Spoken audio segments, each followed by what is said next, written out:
Mbote lisusu bandeko nanga bino bandeko oyangai tokutani ndenge tomesana kokutana biso na bino likambo eza ya contrat signa ndenge na ebsaka bino lelo tokomi le 27 août 2020 masolo na député to solo la to échangeaka to sekisanaka ndebo e famille ezalaka to boyi ba message ya division to boyi ba message ya matu vu to boyi ba message ya démagogie ya démagogie to boyi hypocrisie to lingana ndenge tozali awa parce que mutu na mutu azana ba problème na ye. Il ne faut pas que problème ya yo moko olatisa ngo batu nyonso. Sengeli nde total, qu'est-ce qui privilégie la paix et l'intérêt général? Masolo na député. Yango na lobaka na bino toujours que la politique n'est pas une poubelle. Ya batu tout mutu a échoué ali akena politique. Mutu a échoué boya akena politique. Non. Yango bo komona na yebisa kabino pona batu ba yebite. Ndo komona mutu azolo batenga na linga makamba politique te ngayeza social. Mais papa, la politique bas organisé pour que le social s'améliore. Ce qui est habité vanda na yo. Une société ne peut jamais arranger le social de son peuple si elle n'est pas organisée. Communauté qui jamais kobongisa social et à peuple naye, ce qui baza organisé te. L'organisation eza koyeba yanga droit. Ezo banda wapi, ezo suka wapi, pouvoir nanga. Ngai na kosala nini, oya kosala nini. Ce n'est pas que mutu moko azo sala nyoso. Wana babenya ngo cacophonie, désordre. Yango politique pona bao batanga yango. Bayebi que c'est l'organisation de la société. Balobi l'autorité publique a poursuivre kanini l'intérêt général. L'autorité publique poursuit l'intérêt général. Intérêt général, c'est le bien-être à Batunyoso. Ezala mibe kotoko voter, ezala nini, nyoso ezapona bien-être à Batunyoso. Mais yo si koti lelo o comprenaka te le social, c'est quoi la politique, c'est quoi? Ngana linga politique te, nga eza social. Mais attendez. Yango boko mona bande konanga. Même na minute to koloba, ezakake wana musala député te. Wana musala député te. Mais tout na mutu wangu musala député zani. Depuis na bandaki na lobi oke. Ngana zo sala musala député te. Sala étude comparative. Loba ke député boy.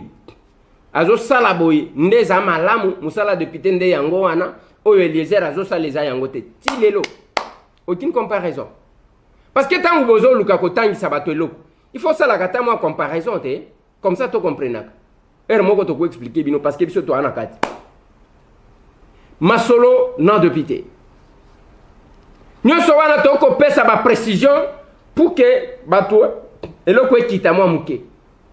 Ndenge na ebisa kibino ke muto azolo quand la main droite donne que la main gauche ne soit pas au courant. Yo Eliezer ozola ki sabatu pona nini natuni ce qu'on appelle des fonds basala ka l'église basala ka ngwa tu vois pona nini. Mbote na bande kolanga tu akolanda à travers le monde. Lelo tokobeta masolo Kagame akufi to akufite masolo tokobeta masolo ya état de santé ya Vital Kamerhe, tokobeta masolo ya base bilanga, tokobeta masolo ya déchéance ou destitution ya Soni Kafuta, tokocha mwa mke ba mwa wana pilipili nakata ba info otozanango. Bande konangai masolo na député. Nazo banda na état de santé problème ya Kamerhe. Bande konanga, je me suis toujours posé une question. Pona nini batu misusu bavanda ka babandika ka lokuta. Na ebite comment les gens vivent. O Kamerhe acha kimi, Kamerhe azana hôpitalité. Basi babimisi acha kimi bande konanga. Information ngo bozwa kango wapi. Et vous trouverez ba responsable hein. Bazole kisa tana bango ya kolanda bakosi yo lilo lobi ozonjo landi bakosi yo lobi kuna ole eza kozanga musala kosala to eza nini. Vital Kamerhe est malade akobela nzoto koyoka bien te nzoto enveloppe oyo ezaka pamba yango na lobaka na batu kovimba ya pamba iza pamba parce que suka ekopola nango tango zana no lati yango talaka consideraka moninga na yo consideraka ndeko na yo kokanisa te ke yo nde okomi na lola te biso nyonso tokoleka oyo c'est nul le corps eza eloko pamba masolo na député Vital Kamerhe akobela et les médecins ont estimé que akoti kovanda na prison wana te bamemi na hôpital. Je ne sais pas pourquoi ça fait problème. Doli Makambo est tombé malade, on l'a amené à l'hôpital. Batu bakriya quitté. Rosen Tingi, oh ba utaji ko bimisa, bien que batu balobeli penzate ba bimise na grâce présidentielle. Abelaki batinde na hôpital. Batu balobaki penzate. Ezanzoto yoko comparer mutu te parce que lokola oyo abelate, oyo pa ko belate. Ça dépend ya mutu. Ça dépend ya état ya moral ya mutu parce que ici ka wana za ici ka blague te. Biso to kota to bima ndenge to bima wana parce que to zaki préparé moralement. Même zoto ezaka nzoto.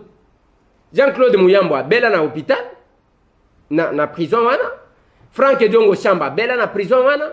Jekoko Mulumba bela na prison wana ainsi de suite. Et chaque ceux qui mutu abeli babi misaka mutu ake hôpital. Toutes ces personnes que j'ai citées. Babi misa bangote. Jomi Dongala a bela na prison wana. Batu nyonso tu wana babi misa bango. Jomi Dongala a sala ceux qui plus d'une année dans un hôpital. Je crois ceux qui 2 ans dans l'hôpital. Moi quoi? Côté Aïsta. Jean-Claude Muyambo babi misa sakaye abandina Caroline a longwa kena médecin de nuit. Il était malade. Nous autres ngisaye babi misa sakaye. Après, bazon ici en prison. Frank Diongo Chamba, tango abeli, babi misakaye batindé dans un hôpital, mais là où il y a eu des problèmes finalement, bazon ici brutalement. Jekoko Mulumba, babi misakaye akenaka na Ngaliema. Place au Bomonaka, azo sanza makila c'était dans un hôpital. Ce n'est pas en prison. La prison tozaka na bakiva modèle wanata. Et ya kanango, totika ko comparer quelque chose. Moninga na bino azawana parce que muto asali, je ne sais pas une infraction admettons que tout soit établi parce que l'appel paralyse la première décision. Donc ninga azawana azo vivre sans que qu'on tenir compte, il y a 20 ans de condamnation parce que cette décision judiciaire a été attaquée. Quand on attaque, ça paralyse. Et paralyser va effet nango.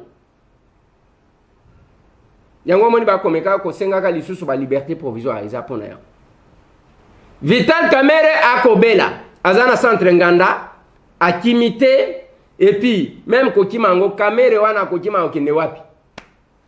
Ata ko soupçonnango. Akomi wangalima akokima akokende wapi akobandela wapi kokima parce que nzela nyonso akomeka koleka bakoyeba yeka. Donc Vital Kamerhe là azana centre nganda akobela nzoto kotungisa ye ndenge nzoto ya mutu nyonso ezali ba mususu balobi te azakona te akomi na ndako na ye kote nini bopesa nga adresse na kende ko vérifier masolo na député dossier ya Kagame bande konanga na ebité soki Kagame ngoyo bokoboma ye combien de fois lelo même soki Kagame akufi. Cette politique, ya batouane et qu'on continue kaka. Ce qui biso va congolais to s'organiser. O Kagame akufi, balobi boy ba ko tuna ngana lobi jusque là ils rumeur. Parce que to une information précise te ya que Kagame akufi. O akufi le na Israël ainsi de suite. O ya lobi wana ye moko muto ayebi makambu na ye. Ce qui Kagame akufi to koyeba kaka te. Mais ceux qui sont Kagame akufi, biso ceux qui toza organisé te, toko bana koloba lisuni. Quelque part là il faut toyeba makambo ngo tozoluka.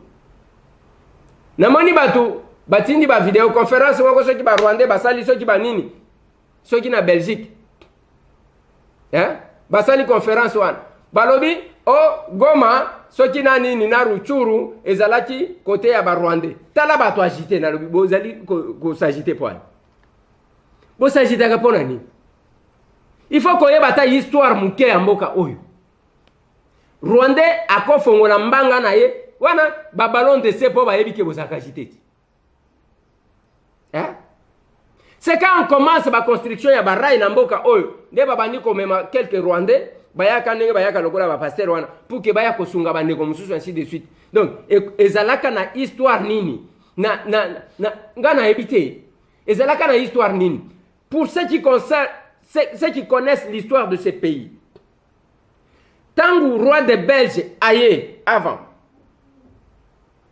na mboka oyo pona kozwa oyo kosala kamwa état oyo basala ki liboso. Je vous informe que les Maniema ne faisaient pas partie. Parce que tipo azalaka kuna. Ezalaka ya kokata ndenge tozana carte ya lelote. Ngana ebite. Vous prétendez être congolais, mais boye baka histoire te. Il a fallu bitumba pour que ba déloger tipo ba kende tikuna. Rwanda a comment kuna avanda depuis mkolonine. Allez babeti ballon de ce bino agité. Mais bino ne bozali ko pesa babeki na ba Rwanda ngoti. Vous leur donnez des béquilles. Tala nenge besoin filtrer biso. Pona nini? Parce que bayebi ke ba congolais baza divisé, ba congolais ba swanaka, ba congolais baza kaka ndengwana, il faut ba boake libino. Yoko bossa na o wana obani ko attaquer ndeko na yo. Je vous ai dit, c'est qu'un acteur politique m'a dit. Alors pour détruire une communauté, ba koluka ba to libanda te, ba koluka ba rwandais te, ba ugandais te, ba burundais te. Ba kotala kana kacha communauté na bino wana, bazui ba médiocre d'entre vous. Ba armée bango contre vous. Nalobia bazui ba médiocre d'entre vous. Ba médiocre ya katikati na bino. Ba armée bango contre bino pour que babanda ko détruire bino. Et c'est ce qui s'est fait aujourd'hui. Quelqu'un passe son temps à raconter des mensonges sur son frère qui a excellé. Ceux qui m'ont excellé, balongoli azali sous congolais, azar rwandais. Wana rwandais penza. Donc, ceux qui excellent sont les étrangers. Les médiocres sont les Congolais. On présente visage mususu ya Congo. Ya que Congo ezaka na ba médiocre. Ba médiocre wana o ba finga kabatu. O ba loba kabuzo ba wana nde ba Congolais. Ceux qui excellent, ce sont des étrangers. Tout ça namboka ni. Namboka oyo ba komisa Tshisekedi. Tshisekedi akomaka angolais, ba komisa ya angolais. Mobutu ba loba centrafricain. Tozui Tokendata na ba musicien. Kofi Olomide. Balobia za soki wa. Donc, vous trouverez que chaque fois que quelqu'un azali komeka ko exceller, ba commissaire étranger. Qui salume bandao ya Congo central. Wazala ki vice-gouverneur qui est ministre aujourd'hui. Ba commissaire tout non rwandais. On se fragilise, on renforce toujours même ba qualité na biso ya batu na biso ali. To bakiseli ba rwandais. Te oyo compétence oyo tokozala nango na Congo te bozwa yango. Bozwa ya comme rwandais. Et c'est ce qu'on fait tous les jours. C'est ce qu'on fait tous les jours. Bokoyembe la ba rwandais jusque quand? Les Rwandais baza ipana bango baza makamuna bango.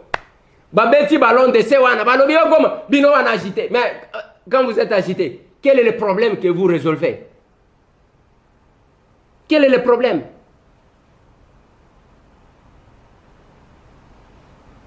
J'ai toujours aimé la sortie médiatique. Il y a moi un mobile camerounais, activiste, il y a Cameroun. Amoni Macron a belé jusqu'à ce que Macron s'est arrêté. Abandi kolobanaye. Bato bazo kufa, bato bazo sala boyeba. Comme ça, et Macron répond et il promet de réaliser, de faire quelque chose. Monsieur Macron, il y a Paul Biya qui tue les Camerounais, monsieur Macron.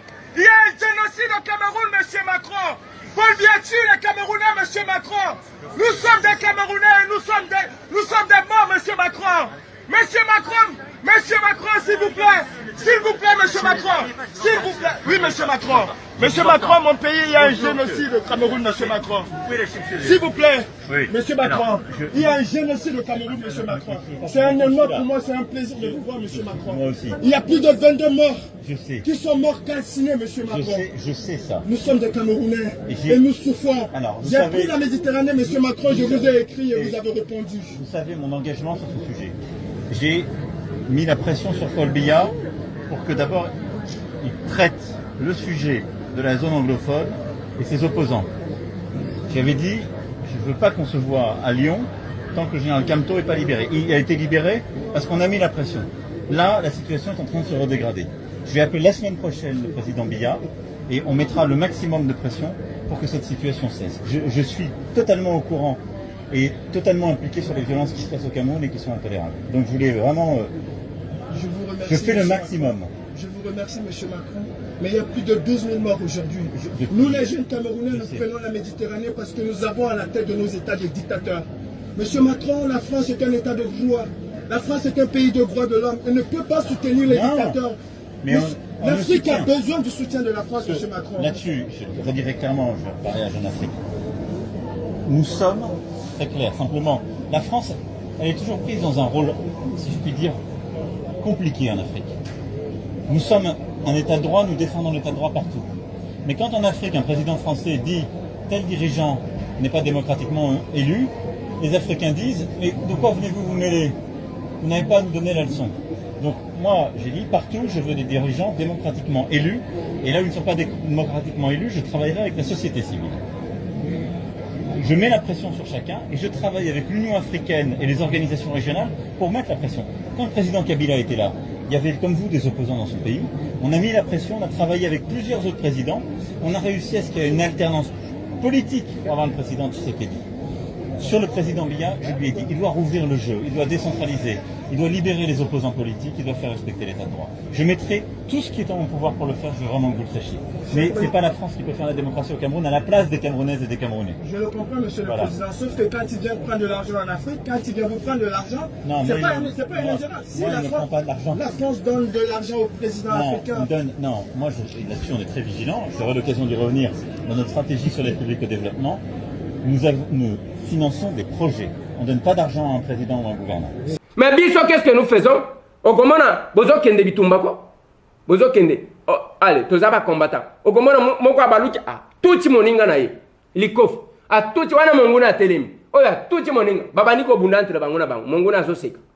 C'est ce qui se passe entre nous na Rwandais. Bande konanga, tala Kagame azala. Azala te. Ngai tamuda. Et loko mon côté, na yebi, tala. Nayebi ata, ça ne m'intéresse pas. Rwanda basala ya bango politique. Ba s'occuper na mboka na bango. Mais nous sommes là, on détruit notre pays, on détourne les deniers publics. Bisomoko, nalobi na bino likambu ya stade de martyrs. On a zozonge. Toko bima ridicule. Ba inspecteur, tangu bakoya. Pour na bata la stade wana bako délocaliser compétition wana parce que tozangi mbongo biso kaka nde tozanga kambongo na sali banalise na banalise awa ya ndenge nini le Congo ne peut pas se plaindre, le Congo ne peut pas faire des concessions, le Congo a l'argent dans tous les secteurs et dans le secteur minier le Congo a l'argent, tokolongo la secteur minier le Congo a l'argent, le Congo a l'argent. Je vous ai montré tout ce temps ici. Nathalie Sibino situation kasombalé sanalingina lobela siko. Nathalie Sibino makambu nyos bande konangai. Nathalie Sibino makambu ba péage. Nathalie Sibino makambu ya RVA. Ya bago pass. Toko kende ko defa mbongo pona nini? Toko sala ba concession pona nini? Mais le Rwanda ne vous interdit pas ya kobongisa stade na bino. Ezawana avec kaka mbongo même 4 millions de dollars oyo bazwaki pona kobongisa Sénat. Stade wane kokoma na visage mususu.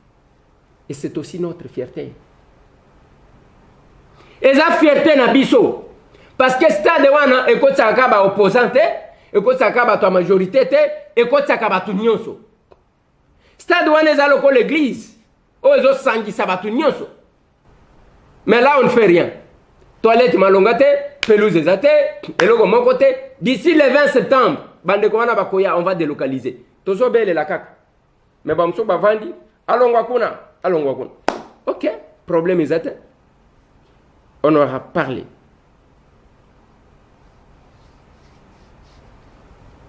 ba fanatique ya balle ya foot nazo yebisa bino ke bako délocaliser loko wana mais vous ne dites rien eza lokola makambo ya francophonie oyo bato bakoloba ndeko Eliezer bon yosko makambo ngo zoloba eza ndenge nini je vais vous donner le nom de l'ingénieur de l'architecte oyo travaillaki na monsieur Kabamba bandeko wana nde batravaillaki ndeko moko azokomelanga ndenge nini ozotanga Kabamba ainsi de suite oh deux poids deux mesures nalobi bien papa nazo répondre yo momu kina ebisa yo une chose deux poids deux mesures nazo s'acharner contre eux parce que na ligne na kende ko remplacer na makambo yazo.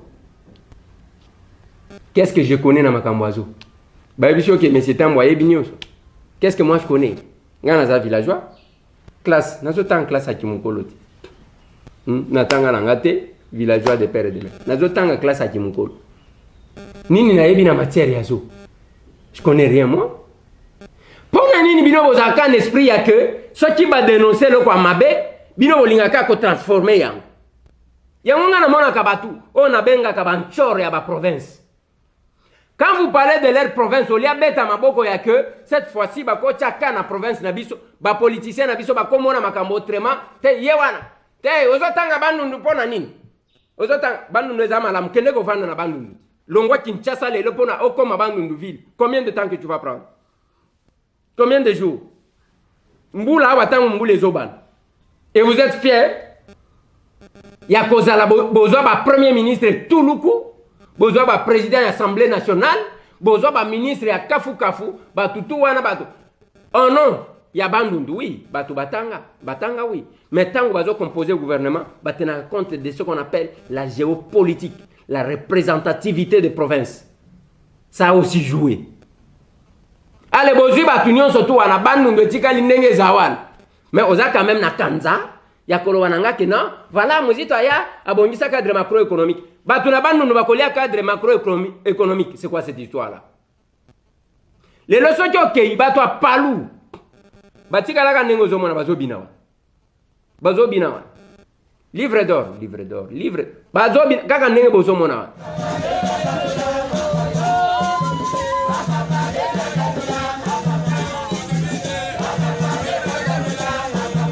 Et le roba bandiko beta na makofi na nini na eloko wana. Mais soki mutu yango ngana lobaki na bino.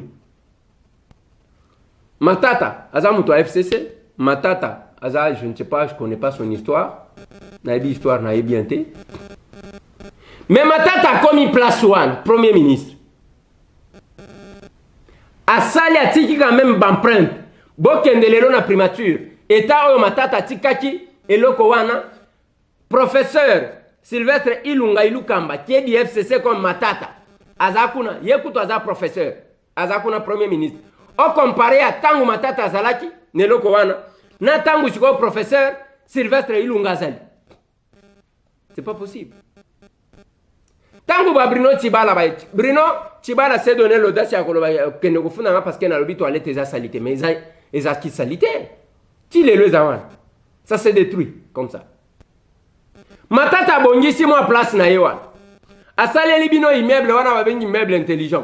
Vouloir ou pas. Asali quand même l'état ba ministère ba juba ba bureau. Les logo kuta ba censeur mususu zo sala te et logo mon côté etikali nengwana et comme il faut vieillir parce que entretien ça te. Qui va contrôler? On abandonne. OK na ba bâtiment o les en face ya royal. OK kuna okuta ba bâtiment wana zaki très propre. Et comme salité, donc, ba Rwandais n'aiment pas pekisi bino ke, boke ndeko sokola ba bâtiment na bino, bo entretenir yango, bo zandengwa. Maintenant qui gère ça? Nene zo gérer. Mais Matata tango asali oyo asali, a ceux qui wana, alobi non, le respect bien nous donner commence par soi-même. Akepa na bango atongi université, atongi école, atongi hôpitaux, atongi après ide aye kotonga hôtel yake, batu na yeba koya, batu bakoya ba vandi kuna. Wana tolo bate. Ce qui est le bité. C'est la même chose na Kasai. Qu'est-ce qu'on a fait là-bas? Les autres collègues Nangango qui est millionnaire selon sa fille, je ne sais pas, milliardaire, après Trump, après Bill Gates, Bango Batouambon. Mais le Kassai est dans quel état? Donc, au comment on a vendu Penza, Zoro Bate, Eliezer Yokolo Baboete, aux Anchora, Nalobia, aux Andoki. Yo vendu place bien, Oko se déplaçait bien, les gens sont en train de souffrir, les gens n'ont pas tout. Je parlais de Moulendambo. À l'ongwe na épiration technique ya Katanga, zonje pa na bango na Kabinda. À l'entrée de l'AFDEL, ce sont ses frères Baké copié pa na ye. Aujourd'hui, nous avons une province de sous-traitance. Sous Moulendambo, moi, effort ya keka moi vieux ko Kitawan. Sous-traitance. Ce qui m'boujima ibakangi moi yemu doa ke Kabinda ezate. Mais kaka ba français wa. Koloba français. Ce qui on bien moni mutu afongoli munako al. Yo zolobela Kabinda te, na lobela Kabinda, na lobela Kabinda nini? Na lobela Kabinda nini? Boyo kaka soni ti. Boyo kaka soni. Ce qui bozo le kabiloko ya considération tribalo-ethnique, mais c'est tant n'est pas là-dedans, monsieur. Bon qui négocie là ba film place bozo qui négocie là ba film. Boyo kaka soni ti. Toutes les provinces avions Kitaka, sauf Yalomami. Mais comment on a montré que toutes les provinces avions Kitaka, sauf Yalomami. Et c'est resté comme ça. Vous pensez que Moulendambo, tant que Tonga, tout le monde a Kabinda wan.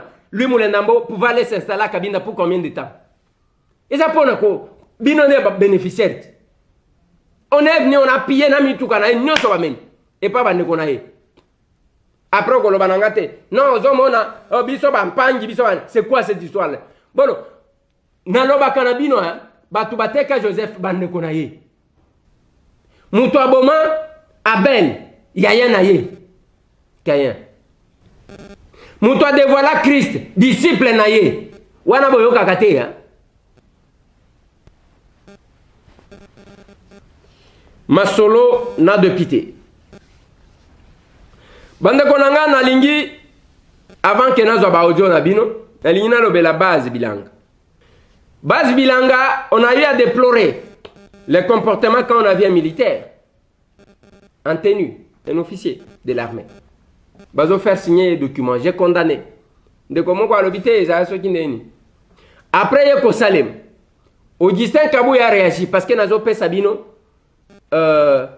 moi extrait il y a Augustin Kabou, il y a au micro il y a Ndekonanga Peter Tiani. Base bilanga wane koma ki bazo telemi sabatu. Oh biso UDPS ba telemi sabatu. On a condamné ça parce qu'on doit condamner le mal. Place union sur Outa.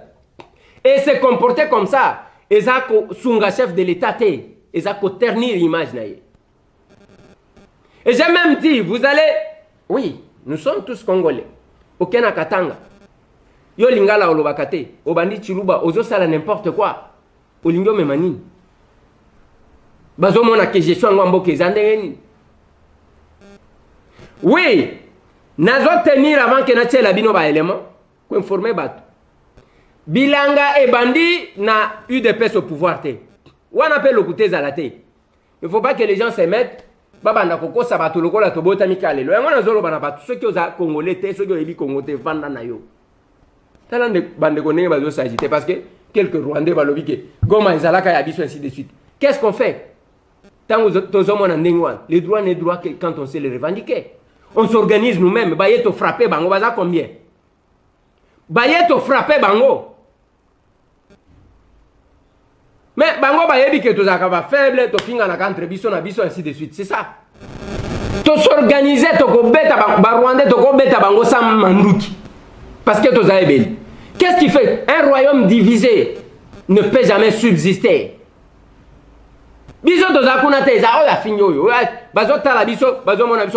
Qu'est-ce qui se passe à Goma? Quand vous allez dans les forums, dès que vous avez une délégation, il y a une libino,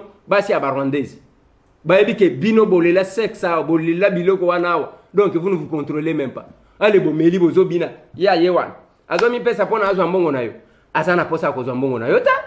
Aza kuna parce que aza au service de son pays azo futa yepona kozwa information. Bino bozaka kuna. Yango na koloba na Kinshasa te. Na koloba na Kinshasa. Pona ba bar. Pona ba boîte de nuit te. Degré ba tu ba ko dépenser mbongo na niveau wana kondimata. Okondimate. Tant que koloba pesa moninga sourire ezate. Mais après ba Rwandais ba komata. Ba Rwandais ba kosala boy. Ba Rwandais ba pekisi bino. Tant na zolobela stade. Na lobeli makamba francophonie mutu mo wa zoloba na. Ozotan. Na zoloba boy. Mais c'est Kabamba oyo azo gérer zo. Na balobi na mais c'est Brunel, voilà le nom que j'ai cherché. Monsieur Brunel qui est l'architecte. Ndeba ke kuna balobi te, ya fikine za malamu te, il faut que nous na 20 mai. Na 20 mai, toza un espace nini ya kosala nini. Yoko lo bananga teke, tikaka ko ajuster, oh makambo wana ngana lobi boye. Nous pouvons récupérer ce que nous avons perdu lors du sommet de la francophonie Awa. On pouvait avoir la cité de la francophonie. Mais il y a eu une mauvaise politique. Maintenant que Félix Azawan n'a pas insisté dans le lobby bande konangai, tout le monde a makamou ya ba préfabriqué. Batongela biso banda kuwana ba immeuble wana ya R+3 o balakisa biso. Nde tozo réclamer to ça la cité. Kaka o wana soki 30 bâtiments nde toza nango posa. R+3 30 bâtiments tokozwa toute une cité. Oh, il y a combien de bâtiments? Combien de villas? Oh, il y a c'est. Mais oh, il y a R+3. Toko ça la cité moko bien ba piscine ba makambu nyonso. Siko mais c'est Kabamba. Ya lobi ke mabele wana za bien te l'architecte Brunel. Hein? Ba lobi ezama lamute. Mais vous allez porter la responsabilité. Vous allez porter la responsabilité. Yangona lobby. Bilanga wana ezamo ebandi na Félix au pouvoir te. Moko baba kisika ka lokola ezalaki wana bilanga. Ba o bazu komo ya base bachewa. Et nous avons eu à condamner ça. Mais cette fraude là, c'est une fraude qui date de longtemps. Oh bango moko ba ebi ndenge nini ba entretenir yango. Bande ko wana ba yekaka ko aggraver likambo. Mais il y a eu ce quoi qui s'est passé parce qu'on ne doit pas remplacer l'État.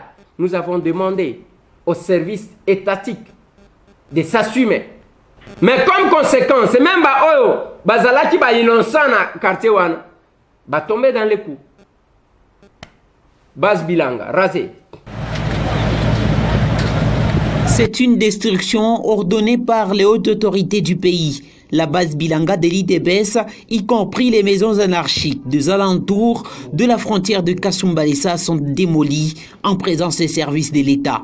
La niveleuse passe non seulement pour assiéger le siège cellulaire de l'IDPS, mais aussi améliorer la beauté de la ville de Kasumbalesa, estime le responsable de l'urbanisme. Souvient Kisimba. De la haute hiérarchie. Nous, en tant que service public, nous venons accompagner pour qu'on puisse évoluer avec ce groupe dans le parti de nous commençons aujourd'hui, nous attaquons au corps, et demain ça sera sur le bâtiment. Parce qu'on voulait mettre de l'ordre,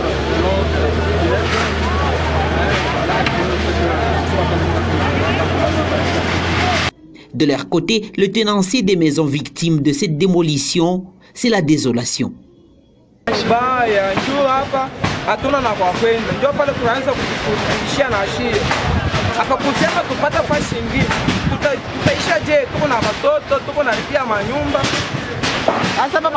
Kuisha makuwi ditetu bonsu wani kumba twambile jibe tutula to ba mwana ni minita nyi uhula kutama batungushila chinga nyito kumba twambila kwani asa mpaka tunengena tumone atuye kunyingire bana kumule La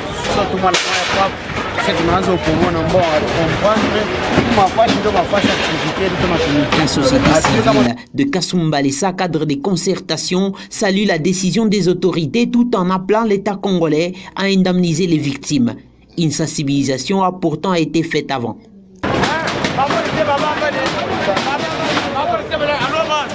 Voilà.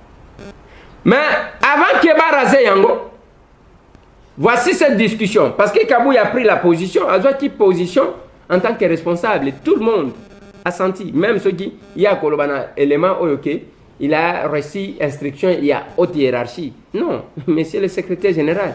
Aux secrétaire général, il y a parti. Au cause de la caca, cause instruction, il y a haute hiérarchie. Il y a haute hiérarchie. Le mal, il y a chef du gouvernement. Il y a eu des pestes. Il y a eu des pestes. S'il y a des rapages, vous prenez une décision. Il y a une confusion. Tout dans la confusion. Je vous propose cet entretien de mon collègue, mon frère Peter Tchani, non Augustin Kabouya. CG Augustin Kabouya, bonjour. Bonjour Peter Tchani. Nous vous disons d'abord un grand merci de votre disponibilité au Vrai Journal. À chaque fois qu'on vous appelle, vous êtes prompt à répondre à nos questions, ça nous va droit au cœur. Merci beaucoup et moi aussi je vous le réciproque puisque chaque fois quand un journaliste frappe à la porte d'un homme politique, c'est-à-dire il a de l'estime pour cet homme politique. Merci beaucoup. Ça brûle au niveau de Kasumbalesa. Après votre réaction à la chaîne nationale, il y a eu une réaction, une marche où on appelle à votre démission. Quelle est votre réaction? Merci beaucoup, Monsieur Peter Tchani. Je pense que nos amis sont en perte de vitesse puisqu'ils ne comprennent pas la réalité. Ils n'arrivent pas à lire les signes du temps. Moi, je suis très content puisque le masque vient de tomber. Après les réactions, vous avez vu comment est-ce que leurs nouveaux alliés sont en train de relayer ces bêtises dans les réseaux sociaux. Vous vous imaginez, l'IDPS a au moins 54 fédérations et 15 représentations au niveau de l'extérieur. Mais ces petits groupes d'individus qui veulent fouler aux pieds tous les sacrifices consentis par l'IDPS pendant 37 ans pour leurs propres intérêts, vous pensez que ça peut passer et nous on peut faire marche arrière. Ils ont fait trop de bruit pour montrer à l'opinion qu'ils existent. Ils seront tous arrêtés. Quel que soit le problème, quel que soit l'argument qu'ils peuvent avancer, même s'il y a des fraudes au niveau de la douane, ce n'est pas à un parti politique de se substituer au lieu et place des services de l'antifraude. Ils se sont permis d'arrêter un officier de l'armée. Je dis bien un officier de l'armée, lui faire signer les documents. Vous pensez que nous, à l'IDPS, nous pouvons permettre de tel genre de bêtises? La réponse est non. J'ai réagi sur instruction de la plus haute autorité. Et c'était sur la chaîne nationale. Comme ils se sont engagés sur cette voie-là, nous n'allons pas reculer. Ils seront tous arrêtés et sanctionnés. Chacun va répondre de ses actes. Ça veut dire que l'UDPS, cette fois-ci, ne va pas entendre la base de Kasumbalesa qui n'est jamais... Écoutez, puisqu'on se réclame de la base, d'ailleurs, c'est pour moi une occasion de préciser une chose. D'accord.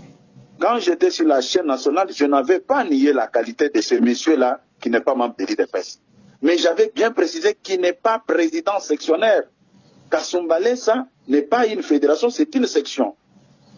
C'est une section au même titre que toutes les sections que l'IDPS regorge à son sein.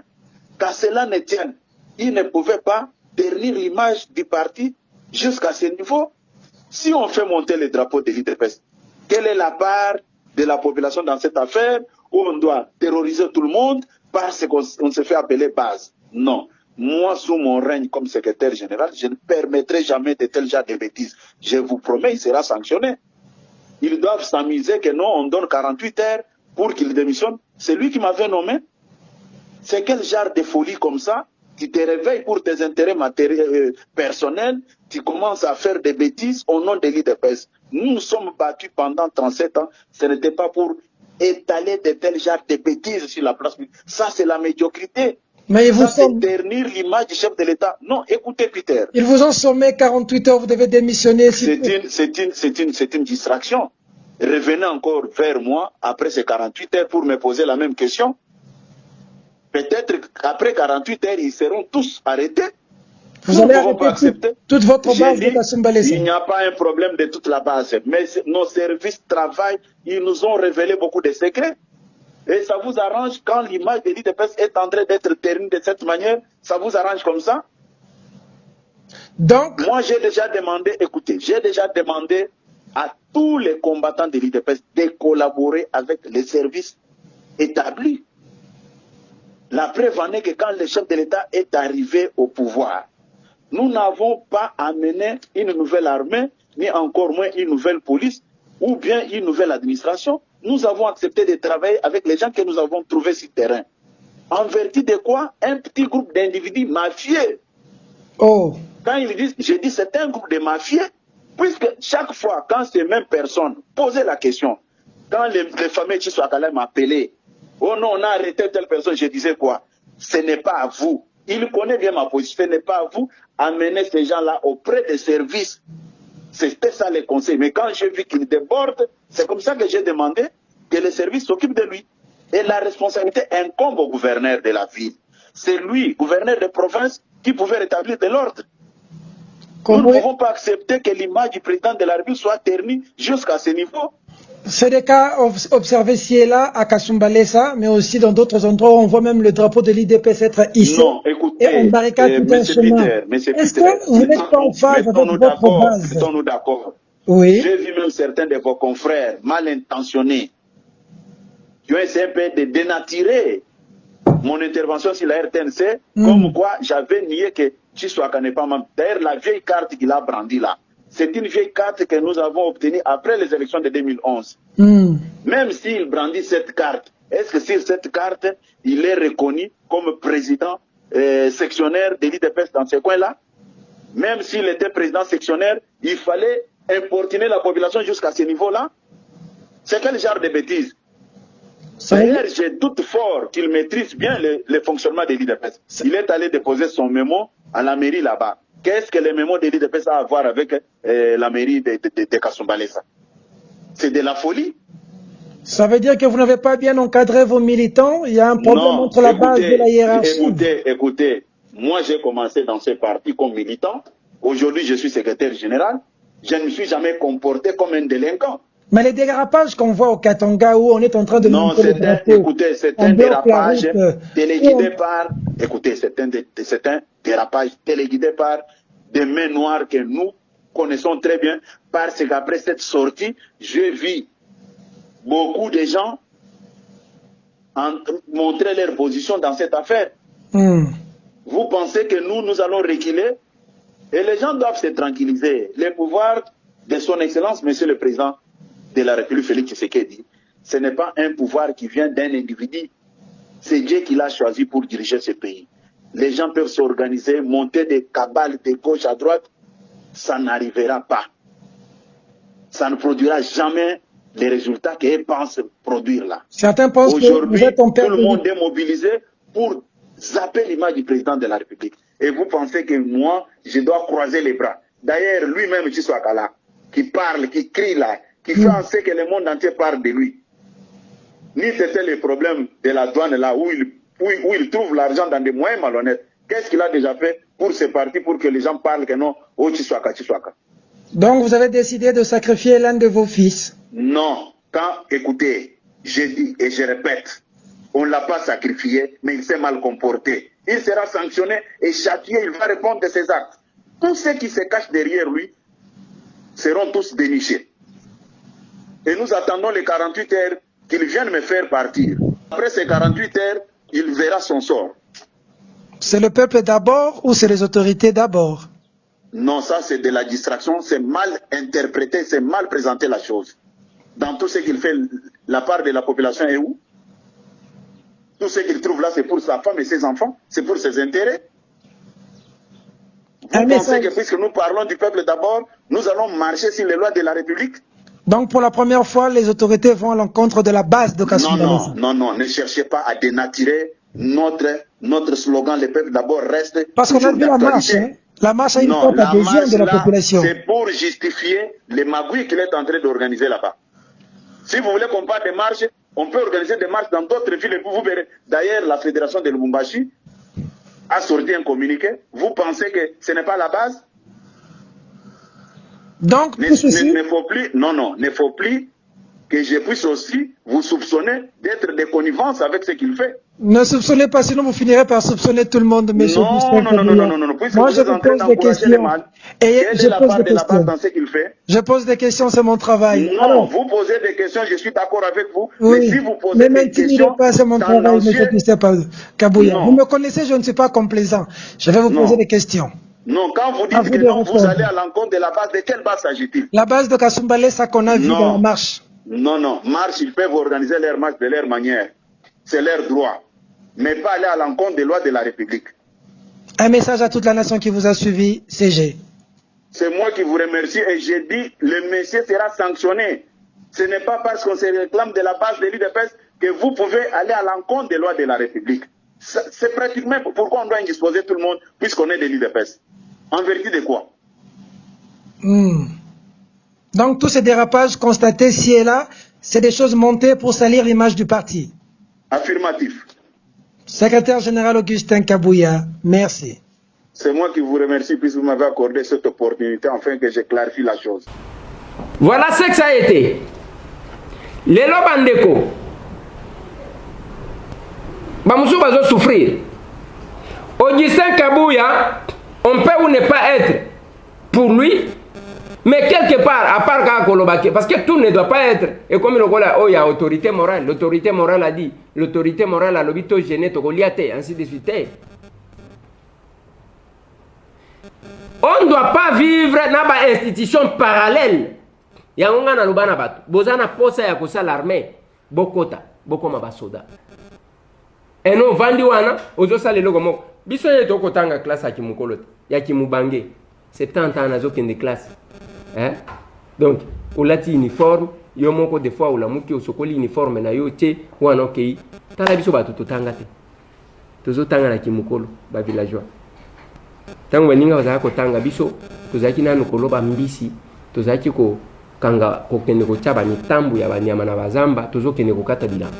Tobandi kotanga ya kimukolo. On peut étudier na n'importe quel âge. Okotanga na yo.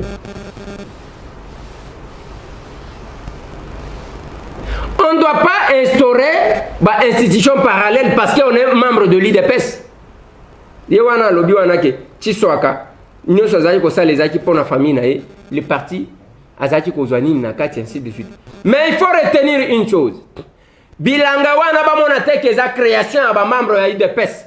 Bilanga existe à Kasumbalesa depuis des années.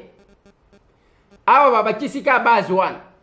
De baba kisi yango lokola basala kango mabe bakoye libère parce que ils ont exagéré. Bilanga fraude wana et salemaka 2 années. Mutu akoko sa mutu azate parce que ceux qui ezana batu baye bakate ngana ebika sumbalesa. Ngana ebika sumbalesa. Okobetela batu musu na bakoma kunata. Ngana ebika tanga ndenge za mobimba wa. Wapi na ebite?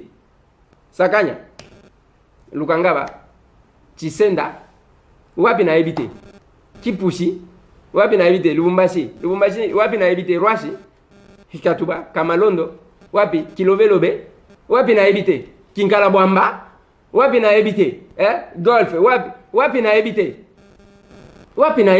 nakatanga, Kolwezi, Likasi, Kambove, Malemankulu, Bukama, Luena, wapi na ebite.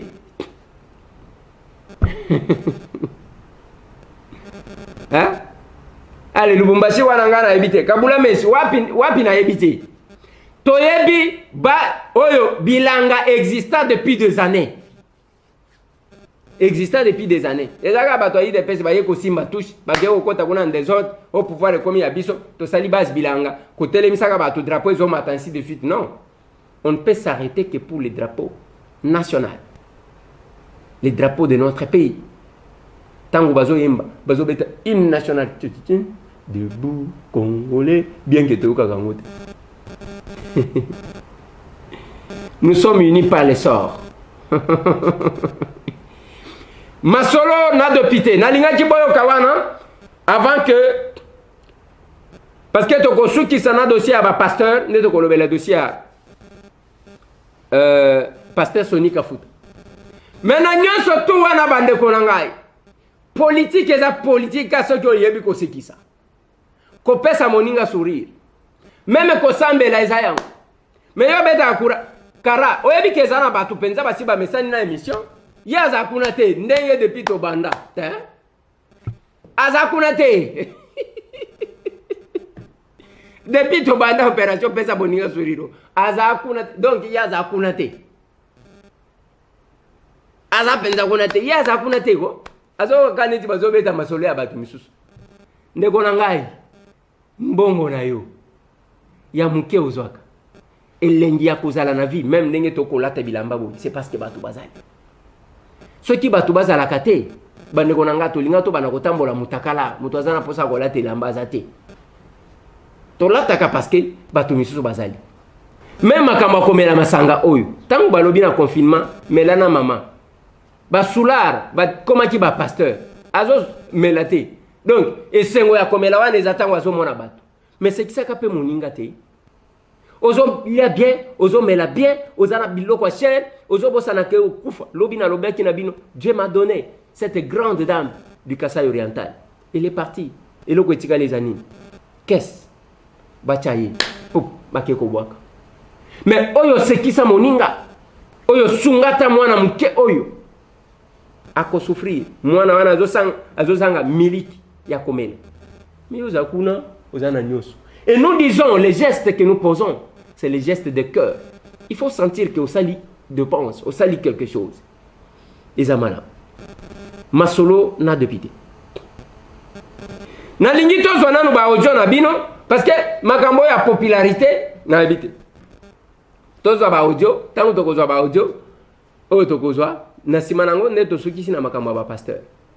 To zo ande ko liboso. Bonsoir député. Bonsoir. Et à Liboso, on a fait sa félicitation. Merci. Par rapport à l'émission de Ndenge Tolandaka. S'il vous plaît. Et à Kosungaba, personne vivant avec handicap. Par rapport à l'émission, ça, il y a comparaison Bafoul. Bafoul, Luana. Donc, mon côté, à collègue Moïse Katumbi et Bani. Moïse Katumbi, aza populaire pour les Kabango Nyos. On a depuis Kindu Maniema. Na Bengio depuis Kindu Maniema. Moïse aza Liboso. Merci beaucoup, Ndeko Nangai, pour Nandeko. Eza. Moïse Katumbi, Tolobaki, Tozwaka, quand même, moi, bah, propos, wana muke, Tozwande comme ça.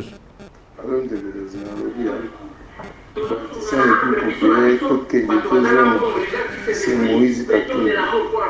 Moïse Katumbi parce que les politiciens avec d'abord une activité, de deux, Aza sportif, influence sportif, ils ont deux influents dans la politique aussi congolaise, dans la popularité.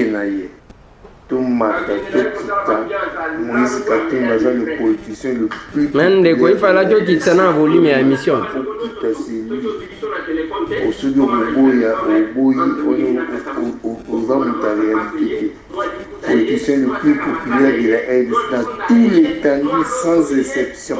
Aza kuna kwa moko taza populaire partout. C'est Moïse Katumbi Chapo.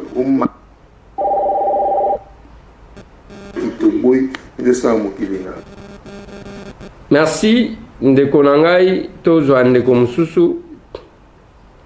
Nazomona awa tozwa Ndeko Mususu. Papa les entambo. Oui. Bien. Natindi mbongo nakumbuka mwana nayo.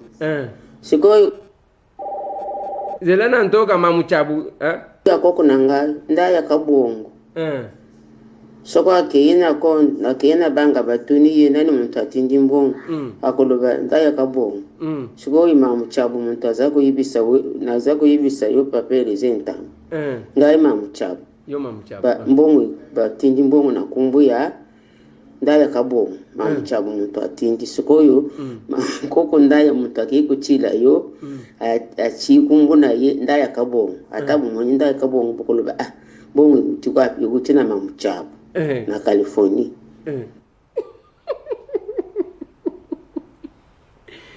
Merci beaucoup Mamouchabo. Mais les lolo bien anglais te Mamouchabo. Mamouchabo monique yambalo yo au respecter timing eza malam parce que yo lekisaka kaka Mamouchabo. Les lo quand même na sepeli tozo andeko mususu. Bonjour Ndeko Eliezer, c'est Papa James. Hein? Oui. Na bengi yo pona soki moye kozala otitela ngai vidéo complet ya appareil oyo ekoyaki na butu wana pona moni ona émission on aza Olanda wana eza vraiment domaine na ngai faut ezala eza drone yango soki vidéo nango vraiment oyo oza nango ya mobimba otindela ngai na meka kotala ngo na meka koyebisa yo soki eza musana nango eza nini. Merci.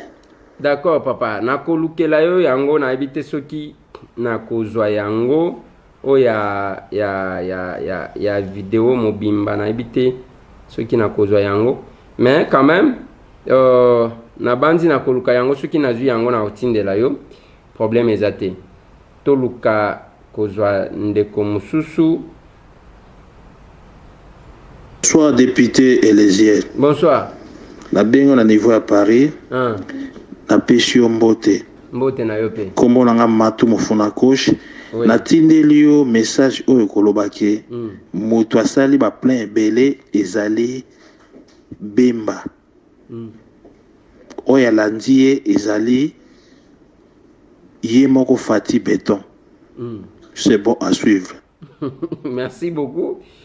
Masolo na député tolobaki lelo batu bakoka ko réagir na makambo tozande ko mususu. Bonsoir Ndeko Eliezer. Bonsoir. Excuse na routine yanga audio si batango nzoto ya polo bina ko zala na tongo na rendez-vous na Belgique. So to bandina Moïse Katumbi c'est comme candidat na Lubumbashi depuis longtemps. Surtout que na sasa soko talibien na Félix Antoine Tshisekedi azana batobele mais azali attaqué tana oyaye défilé oyaye marche dans Amazon. Même baleki bato bazami ngite mais baleki na calme baza kuyemba pe ka songo ya ko boma basali bango ya côté. La même chose quand nani Fayulu aye la même chose bayambi na bato chango parce que kuna itondi ba yakasoto bibo eza ko finga te.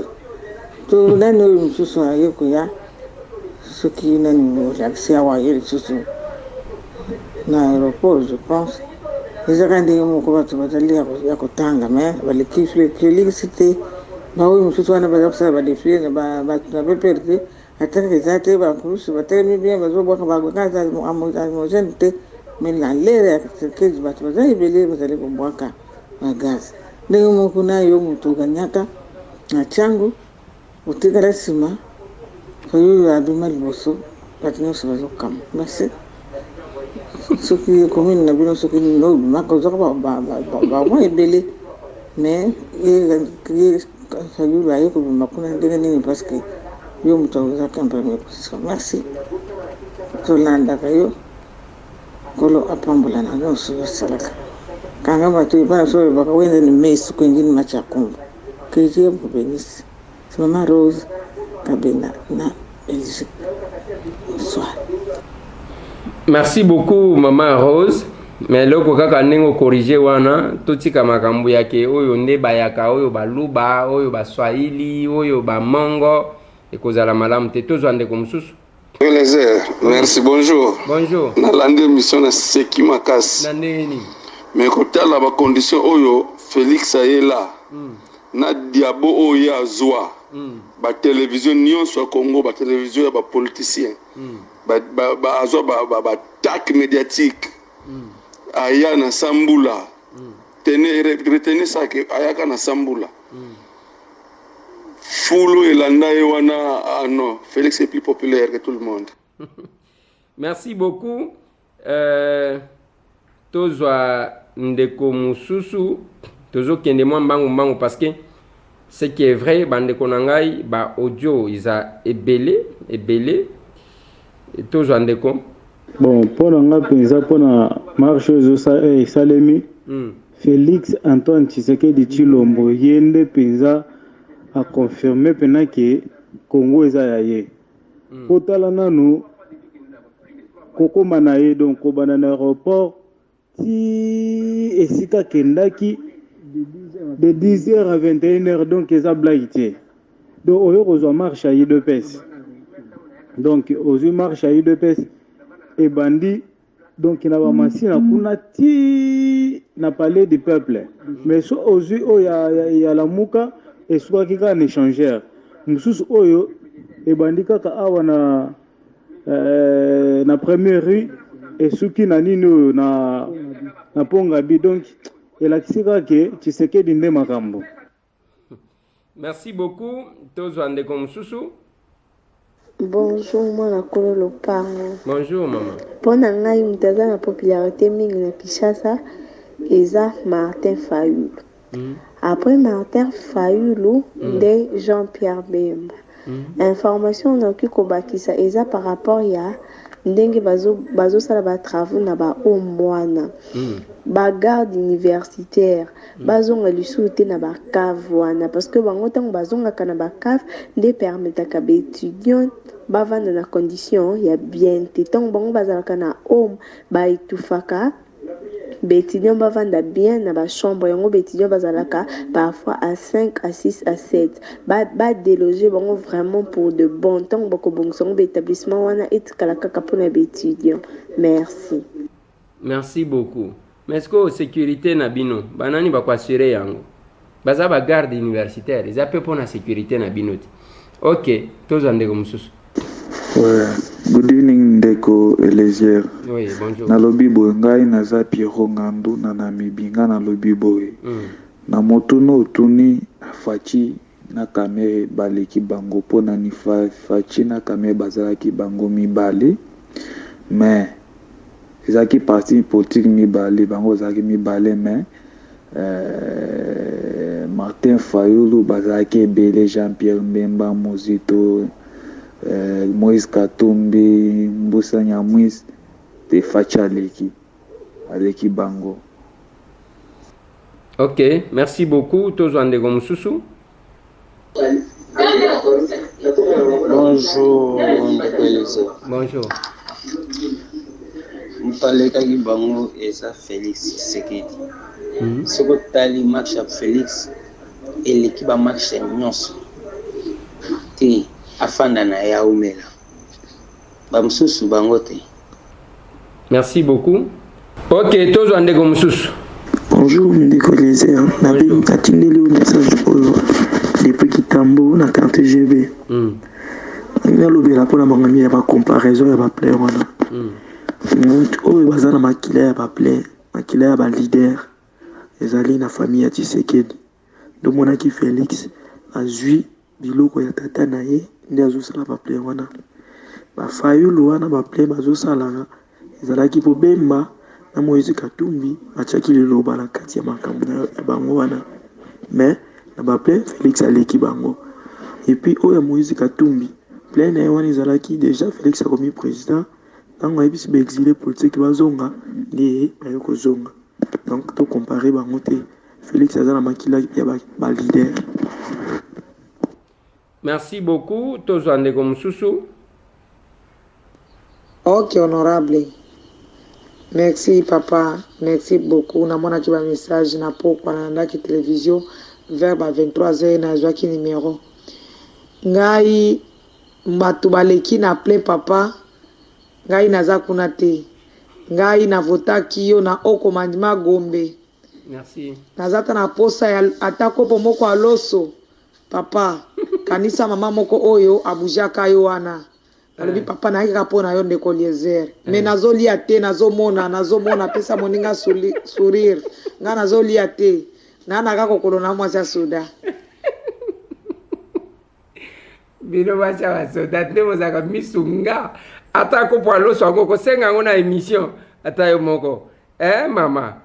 Ok, problème est mama. To lukayo. To zande umsusu. Papa Antoine, depuis Europe Ngaba. Marche l'équipe Antoine, surtout, il a marché à Fachi, retour de Genève. Na marché avec Mukuna, ma piste pas tout le côté, patak pour l'autre, bango, balakisam. Voilà, bango, bagay, bango. Papa Antoine, depuis Europe Ngaba. Ba marche l'équipe Antoine, surtout, retour à Fachi, à Genève. Marche à Pasteur Mukuna, bango, ba piste pas tout le côté, ça qui bouche à l'oreille. On est l'équipe Antoine, sur tout le monde. C'est l'équipe Antoine. Bon, merci. Ok, merci beaucoup. Tozo Luka, Tozo Ndeko Mususu. Bonjour Ndeko Eliezer. Bonjour. Na kololo pangu na lingina loba boy. Na Congo yotoyebi leader. Oyo aza incontournable ba image no balansaki lobi et mona déjà que Félix nde azali populaire. Même ye fayulu ngo baloba ke aza populaire apostila ina lokunga lokola député national atikala kosala ta faste yokutu député oleka ye na bavoix na comprena ate ndenge bandeko baloba ke fayulu abima na élection en même temps na élection ya députation nationale atikala kobima ta na bavoix ebele te totika baventure totika kokosa bakongole po eyebana déjà Vital Kamerhe apostila lokola député national emonana ke azalaki vote na bavoix ebele po biso nyonso tolandaki olimbisanga na respecte. Oui, Ndeko, c'est ça, Vital Kamerhe azalaki meilleur élu de la République. Meilleur élu de la République parmi tous les députés. Moto ya bavoix ya likolo koleka ezalaki Vital Kamerhe. Mbote honorable. Mbote. Mpona nga namoni M. Moïse Katumbi aleki bango na popularité na baimage totali wana oyo alandi ye na deuxième position eza bongo M. Jean-Pierre Bemba. En troisième position totia M. Fachi Bento parce que azalaki pas comparé na leader mosusu Eveka. Donc na quatrième position toza bongo Martin Fayulu mpona baimage tomoni. Donc continue toujours ça na yo tozotala oyo ozosala donc nzambe aza toujours nsima na tozosambela mpe mpona filemon depuis kakoko. Merci. Merci beaucoup. Tozwa ndeko mosusu bamessage eza ebele tozosambela ke tozwa ata 50%. Bonjour honorable député. Bonjour. Les airs mwana ko lopango. Ezali nga ndeko Kadima Prince depuis la commune de Kisensu. Oui. Côté à Kamnanga le bara concerné ndongo lobike to voter ou bien to pesama expression na biso par rapport à ba plein par rapport à ba marche biso mo toyebi très bien to botana na mboka oyo to kol na mboka oyo to vivre nyoso kakati na mboka oyo les sept parties oyo etondisaka bato oyo bougeaka mboka ezaka IDPS. Les sept parties oyo soki autorité morale na bango ou bien mokonzi na bango a parti abima yimboka aye ezalaka toujours plein. Merci. Merci beaucoup ndeko nangai tozwa ndeko mususu.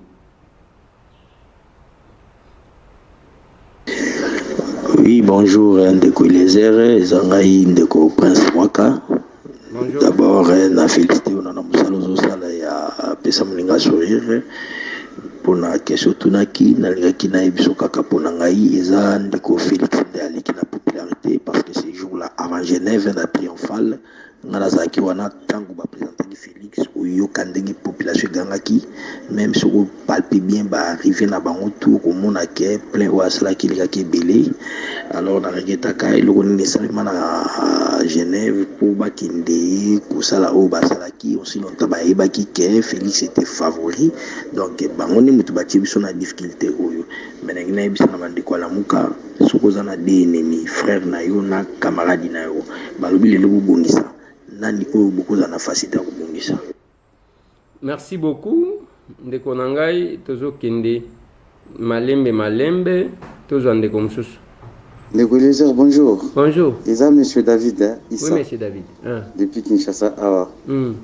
Bon, selon nga, on a moni, selon ba image, ndenge tout le monde va arriver à différents présidents.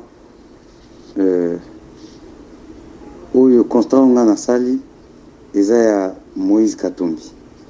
Il y a moni que Moïse Katumbi aleki batu nyonso wana na popularité. Ah bon. Pourquoi? Selon nga, na moni que ndenge Congolais nyonso ayebi Moïse Katumbi que aza mutu ya motema malamu na sala kapo na motema nande pesaka eza teke po aza na mbongo par rapport na bamosusu bato balandaka bango mpo na mbongo wana point de vue na ngai. Merci beaucoup. Merci beaucoup ndeko na ngai mpo na yo eza Moïse Katumbi. Ndeko oyo asali 1 minute 20 secondes et on ne saura pas le prendre, désolé.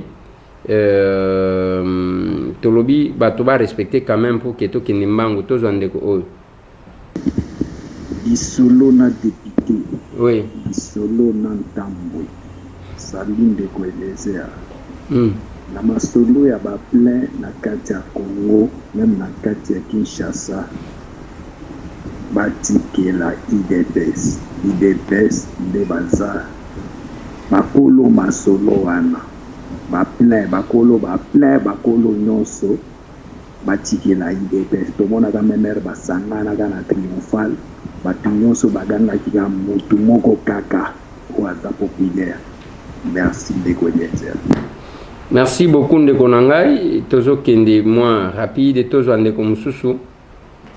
Ngai papa Showman tunatindili le message na bungisaki téléphone numéro changé ezanga ngaka papa Showman kokabo.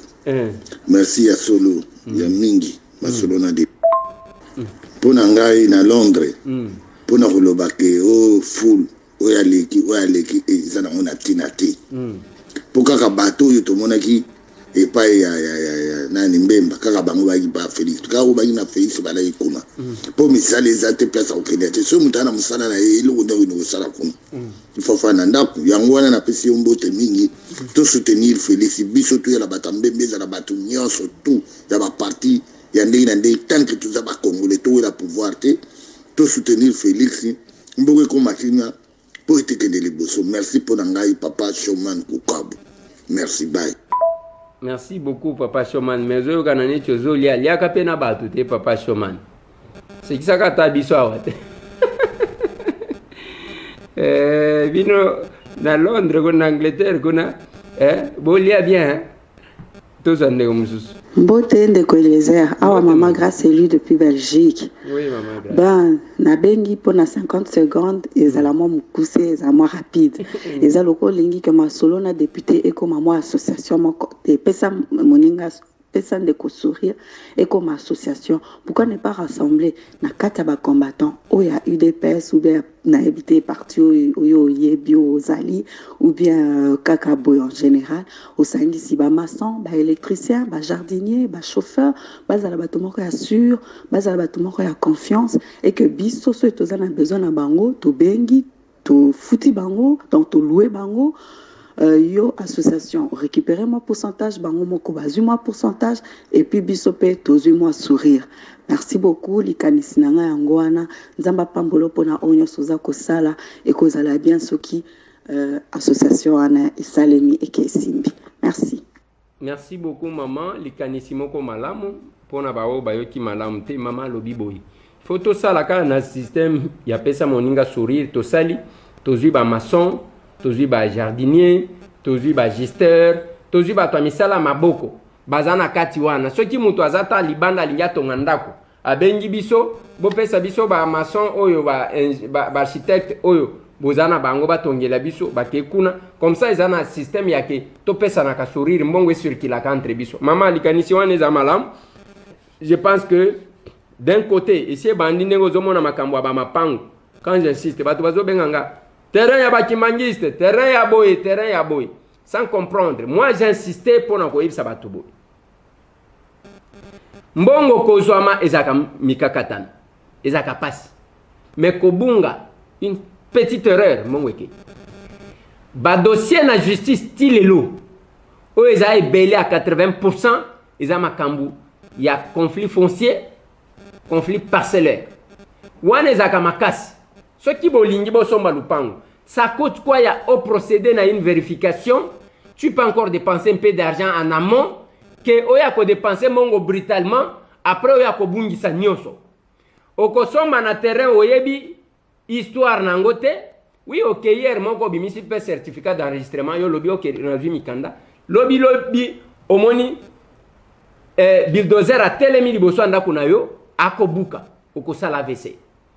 Tozaka na musala moko ya ko prévenir bande ko na biso. Muto akoyoka mabe, to akoyoka malamu, wana etalie ngana zana problème te.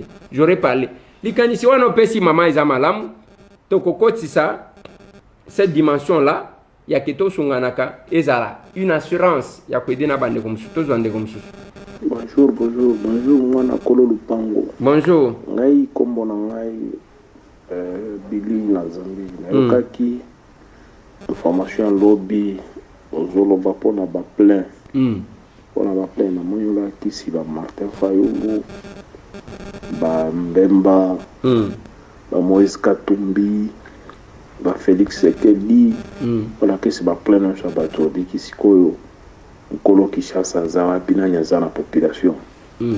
Ngoni population congolais.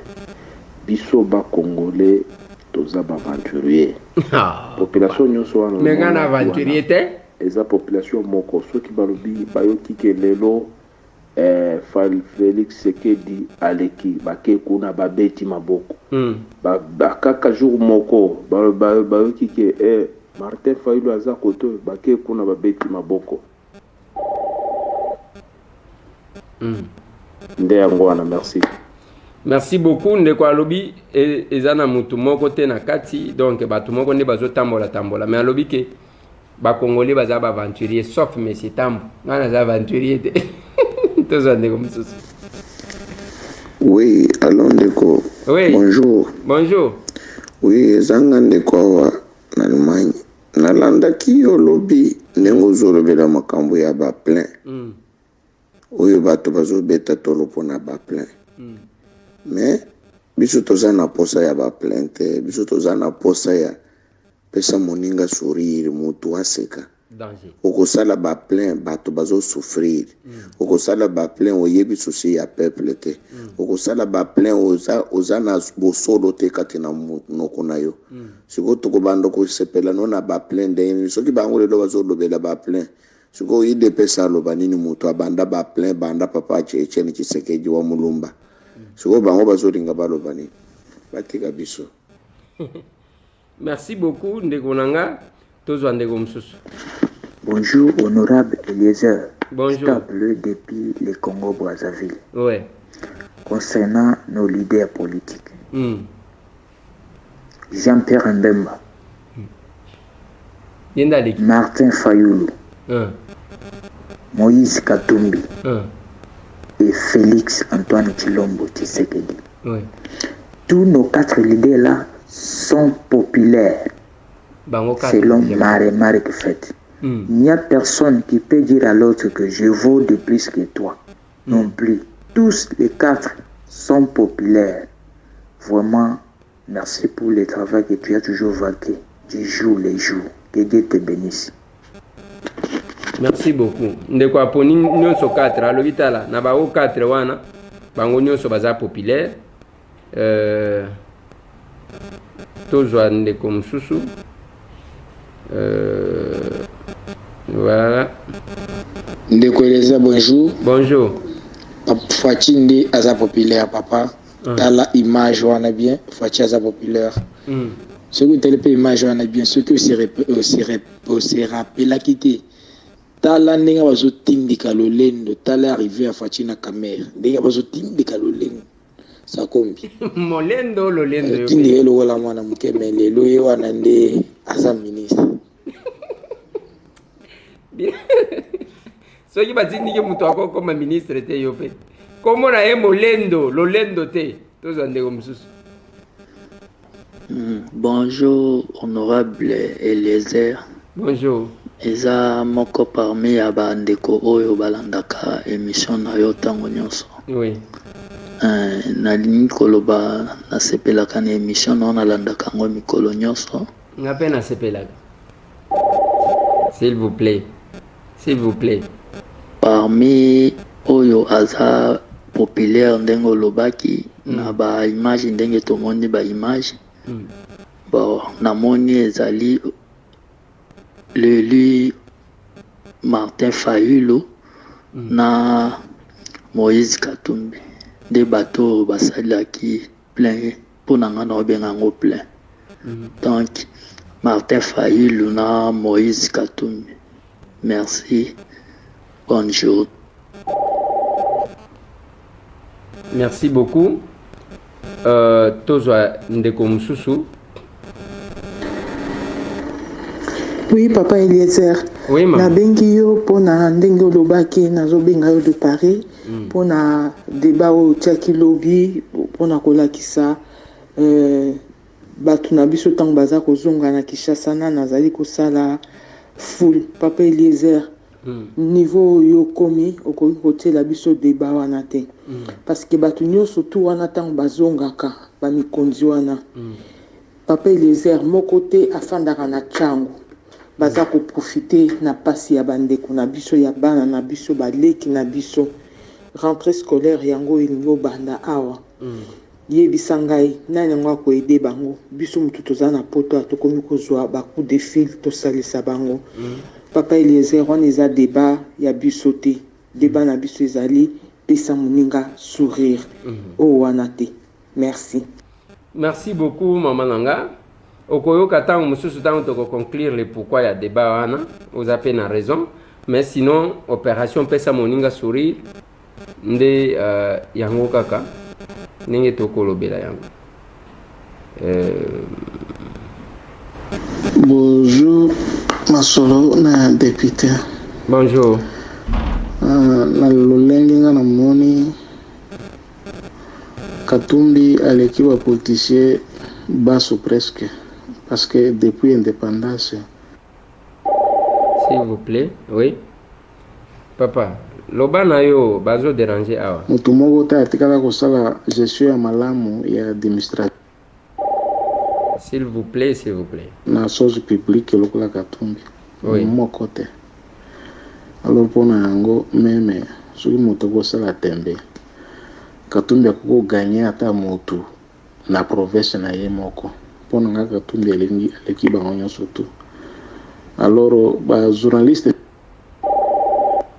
oui landa exemple epa na yo ozobelela likambo na francophonie na stade bafandi na bango nye bazaka na kati na balikambo ya pamba merci mingi miniti na yo eleki merci beaucoup olekisi kutu te olekisika seconde moko yo au respecter quand même et eza malamu to ezela tozwa ndeko mosusu voilà. Allô, bonjour ndeko Eliezer. Bonjour honorable député. Bonjour.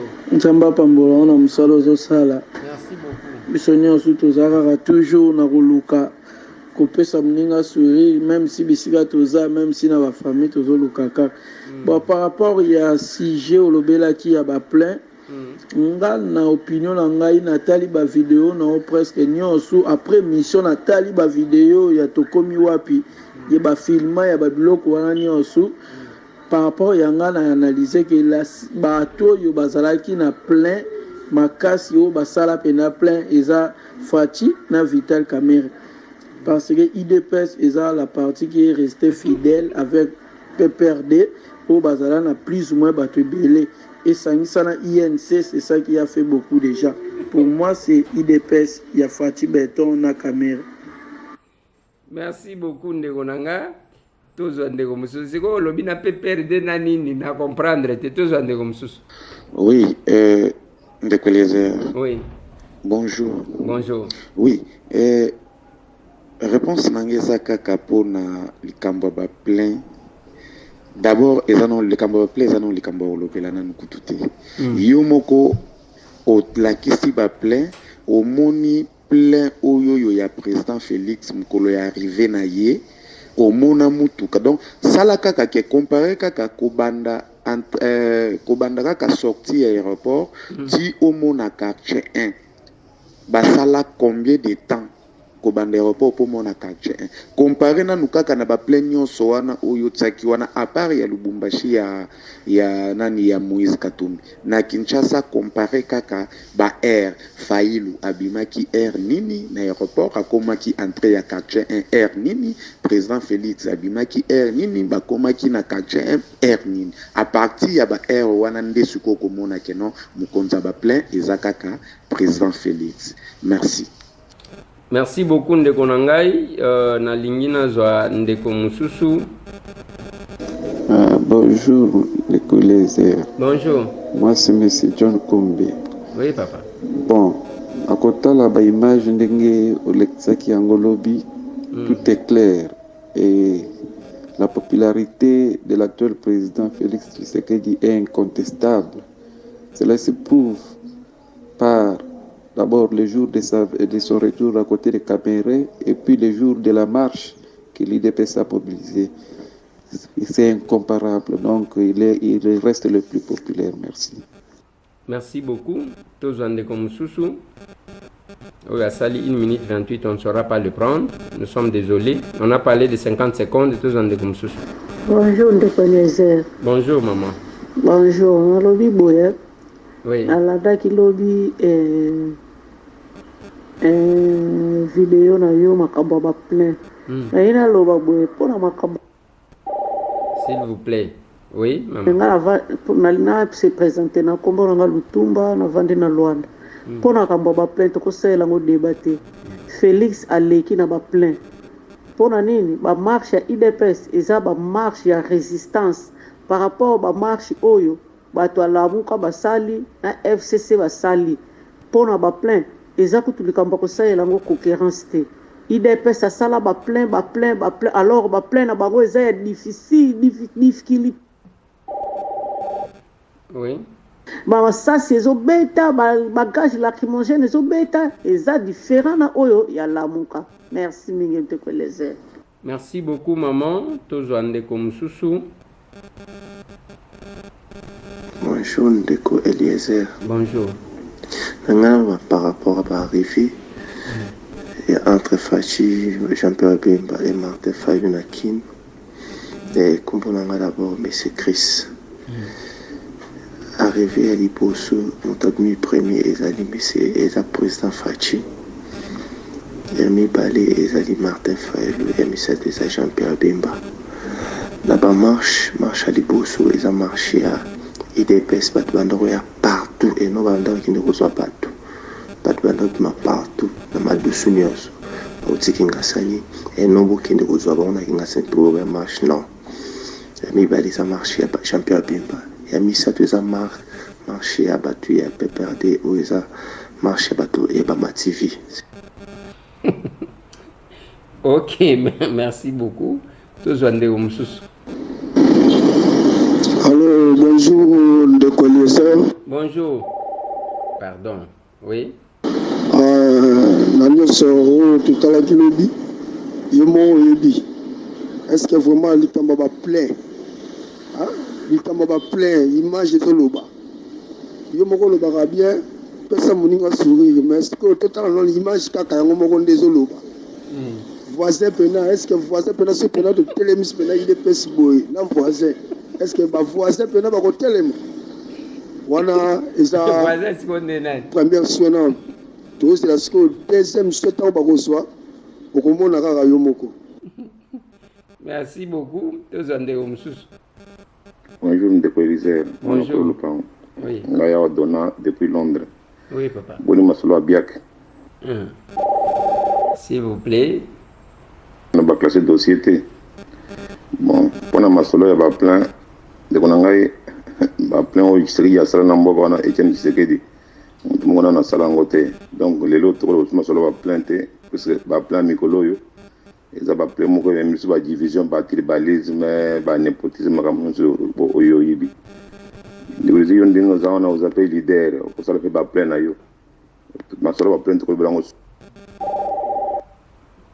discours ni neza sima ba plein wana parce que Félix Tshisekedi dans le discours naie za comprendre moi sika oyo ba plan mikolo yo ezaka ba plan kaka ba plan ezolo bani na sima ba plan wana donc pendant que masolo ba plan tout lango Etienne Tshisekedi yemuko. Merci beaucoup. Merci beaucoup. Makambo ya bien kenengo zotuna papa nanga, nous sommes là, nous y travaillons. Ne vous en faites pas, le parquet va nous inviter le jour de son choix pour que tout kende ko paie sa déclaration à Bisso et la procédure doit continuer. Bonjour de Collier. Bonjour. Réaction en Ezara par rapport à Ndongo Lobaki, l'obipona ba full ba plein à batukwa. Nga selon nga, à part tout le monde la peut perdre auto yebinde ba futa ba bambongo pour ba assister na ba manifestation na bango. La preuve est que oya suka ezela na ba poser ba question ba lobi que non ba yebi na bango te ba koma kuna ndenge nini ba koma kana lo yenge tout ça. Maintenant on a lo pona bato batikali ba leader on su batikali pona nga bazaka ndeye moko. Pourquoi? Po bato yo soko ba oche caméra na mutu moko omona mutu bato bazaki pa ya Fayulu bango wa balanda ipeka Félix bango wa balanda ki Jean-Pierre Bemba la plupart. S'il vous plaît, oui. Donc yango na lui pona ngai ba onu soki bazana bango ndenge mona na nino quoi na population. Merci beaucoup. Tozwande comme souchou. Bonjour, Ndeko Eliezer. Bonjour. Ngai papa Kankolongo Isen Mukamba Kankolongo na Québec. Na ndenge ya ba foule, ndenge na monaki après campagne ezali ya Félix Ndeleki. Bango ba analyse ezali ke bango nyonso wana proposition Félix et Moïse et Fayulu Jean-Pierre Mbemba peuple lingi bango. Donc inutile to lobake yo ezali banomaki non. Donc bango nyonso peuple population congolaise elingi bango. Merci beaucoup. D'accord, merci beaucoup. Tozwande comme souchou. Bonjour. Bonjour. Chikokava Saint-Etienne. Donc on a une vidéo na moni plein ya Tshisekedi leki après à Moïse, après à Bemba. Martin Fayulu mutasuka penza. Donc on a ça polémique quoi. Selon moi, merci.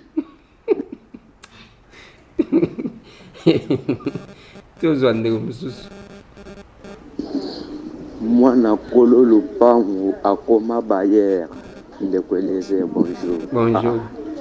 Papa nakumisa ko fo eza place musala makambo sala ka vraiment bon nan nakuta na yo boiti nakuluka un jour nazana komi na kin nakuluka yo un jour nasolola na yo nazana masolo ebele ya kosolola na yo Ndeko Eliezer. Makambo sala vraiment nakumisaka yo nakumisaka fo. Merci beaucoup, papa. Continuez na kosala bola. Nous allons refoter yo. Merci. Merci beaucoup. Bonsoir, honorable député Eliezer Tambwe. Oui, papa. Moi, nazali peuple congolais, na fandi na commune ya Sele, précisément na Mpasa. Na ba plein surtout oyo lobi wana eza ba plein sangisa. So okay na plein ya ba leader nyonso ya Lamuka eza sangisa ba parti politique ezebele. Okay na plein FCC sangisa. Okay na plein ya cash ndenge moko. Suwe na biso eza nini basangana ne loko moko biso peuple congolais pe tout seka pata mukie tout sepela kaka bango kaka butuki makaba plein eza solution msonde bazala loko moko suwe na biso nde yango tozala pe ini tout seka. OK, tozwande comme susu. Bonjour Ndeko Eliezer, ngai mama Lea, ngai na pesi makanisi boye. Bonjour mama Lea. Pona koyeba moto na moto na nombre ya population na ye, il faut ezala un jour bango nyonso moto na point na ye na batu na ye. Po ezala te ke yo lelo bao basala ki marche, le bao basala ki marche pour les mêmes personnes dans un groupe ou les mêmes personnes dans un groupe wana. Il faut ezala un jour seulement moto na point na ye na batu na ye po ezala te une personne à ça la part dans 2 ou 3 groupes. Merci. D'accord, merci beaucoup Maman Léa. Bonjour les Eliezer. Bonjour. Les la coalition FC Cash Lamuka. On est baléqué belé.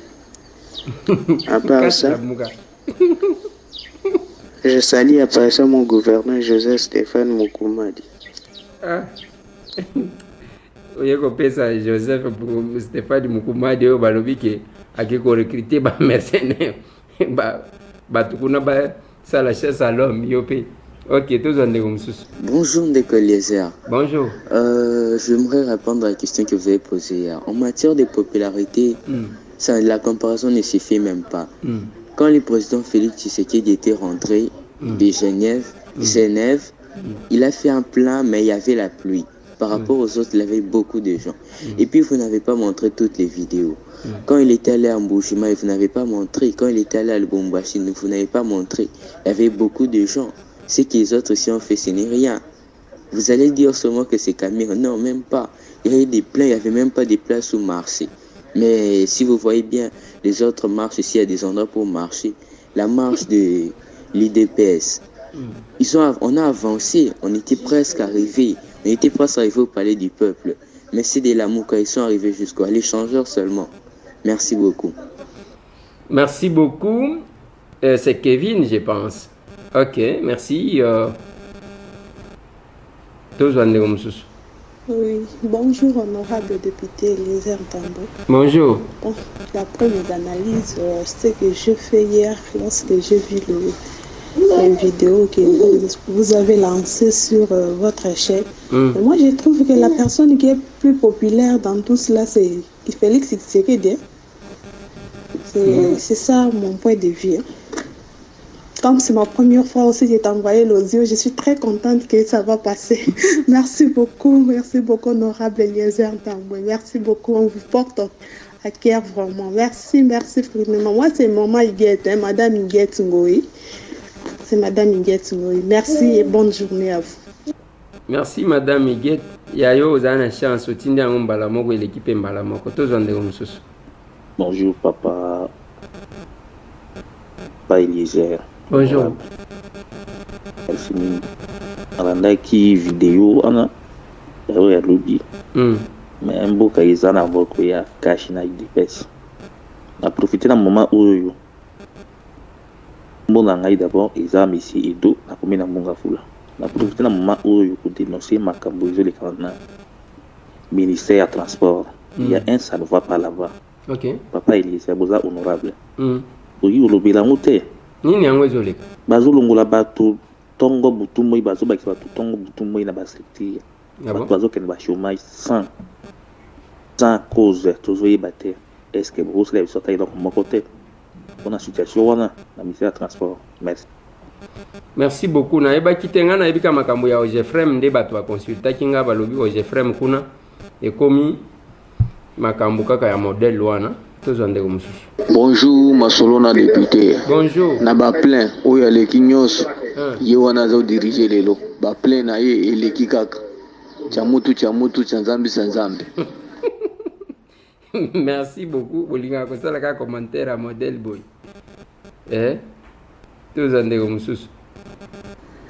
Bonjour honorable Eliezer Tamboué. Bonjour. Je pense à la question de qui est-ce qu'on aime de qui est plus populaire, oui. Oh. Ça n'a pas été. Et tu as la question. Ok, tous en Bonjour, papa Eliezer. Depuis les États-Unis, nous avons on a confirmé juste information. On a plein de Eliezer.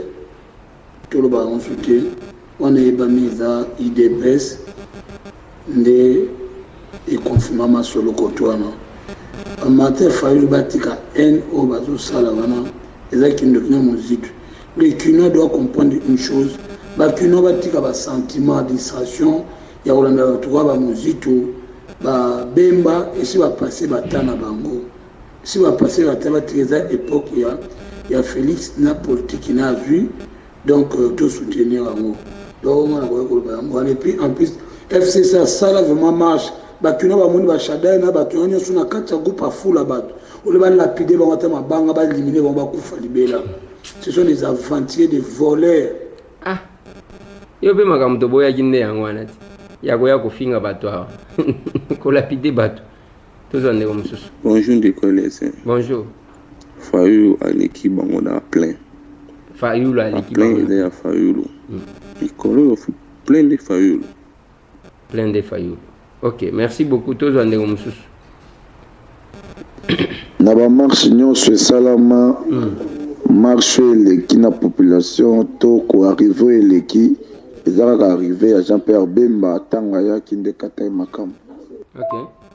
Mais à part ça, pour Ebisa Fati, Azonisa Matembela, Bougaki na Simanda, quoi, Pikolaki.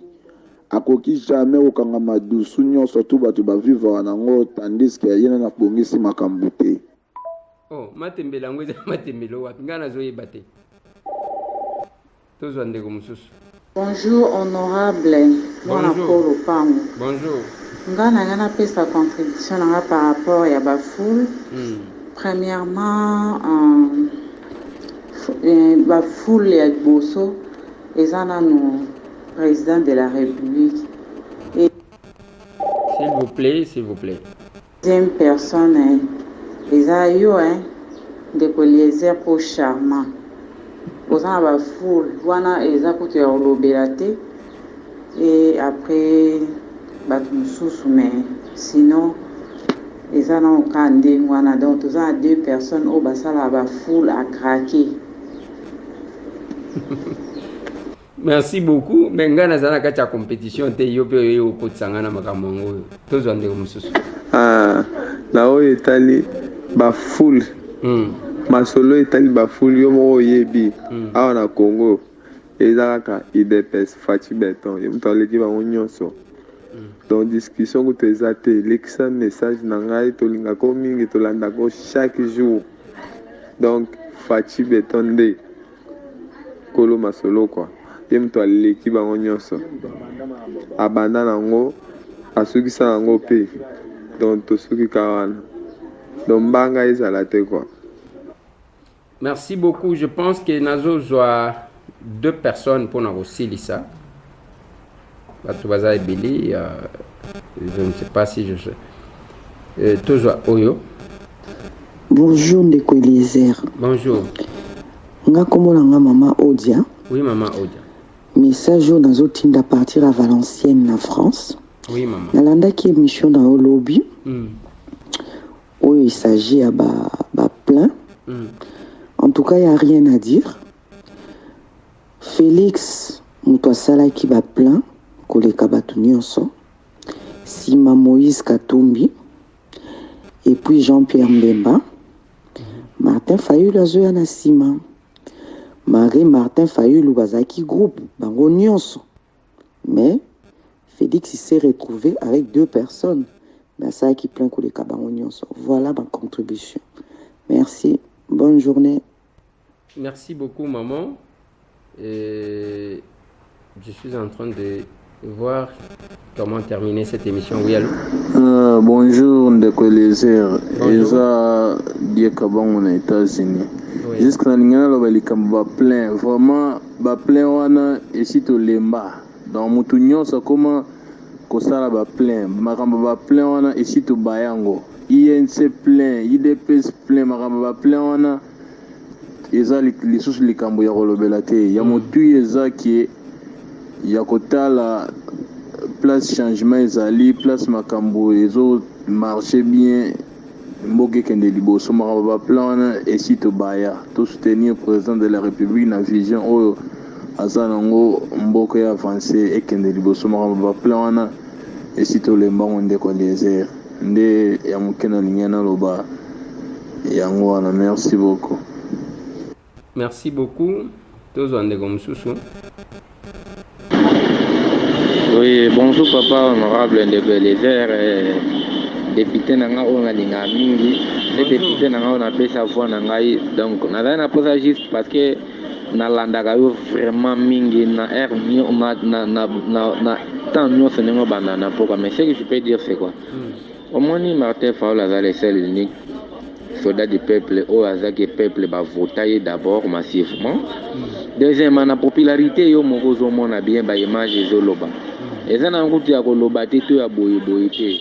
Martin Fayulu c'est un leader là oyo aza na minute oyo moto akopusa na ye aza te. Malgré Fatih Beton azane na pouvoir, azane président, mais les restes na leader nyonso alamuka. Martin Fayulu aza likolo na bango nyonso, aza vraiment likolo na bango makasi. Merci, c'est ça un peu ma contribution à la popularité na nyonso. Les seuls et l'unique leader. Merci beaucoup, Tozwande Gomsusu. Bonjour ndeko léger ndenge kana lobaka kaboy pona ngai Jean-Pierre Bemba nde aleki bango na popularité. Parce que ba marche belé a osala ngo yemoko mais ta la population ndenge ezolanda kai. Merci. Eza ndeko Marco. Excusez-nous, oui. Oui, bina à partir ya commune ya Ngalema. Merci beaucoup. Nalingi na Sukisa. On ne saura pas vraiment prendre tout le monde. Bonjour honorable. Bonjour. Na commune c'est comme na papi Imboko. Nanga na senga permission parce que ceux qui obana ko permettre nga nazo ka be formation ya aba ya sir na tindela kayo mais aso na tindeli yope yo pour le kimo o vérifier pour ma na komi ko landa ozoloba ma bas ya solo mais ozolega na commune c'est ozolobela ngo bien te la kisi osana moto oyo so peut be formation ya aba te ya nanga na senga nzela to o permettre una kutana to solo na ko poser formation.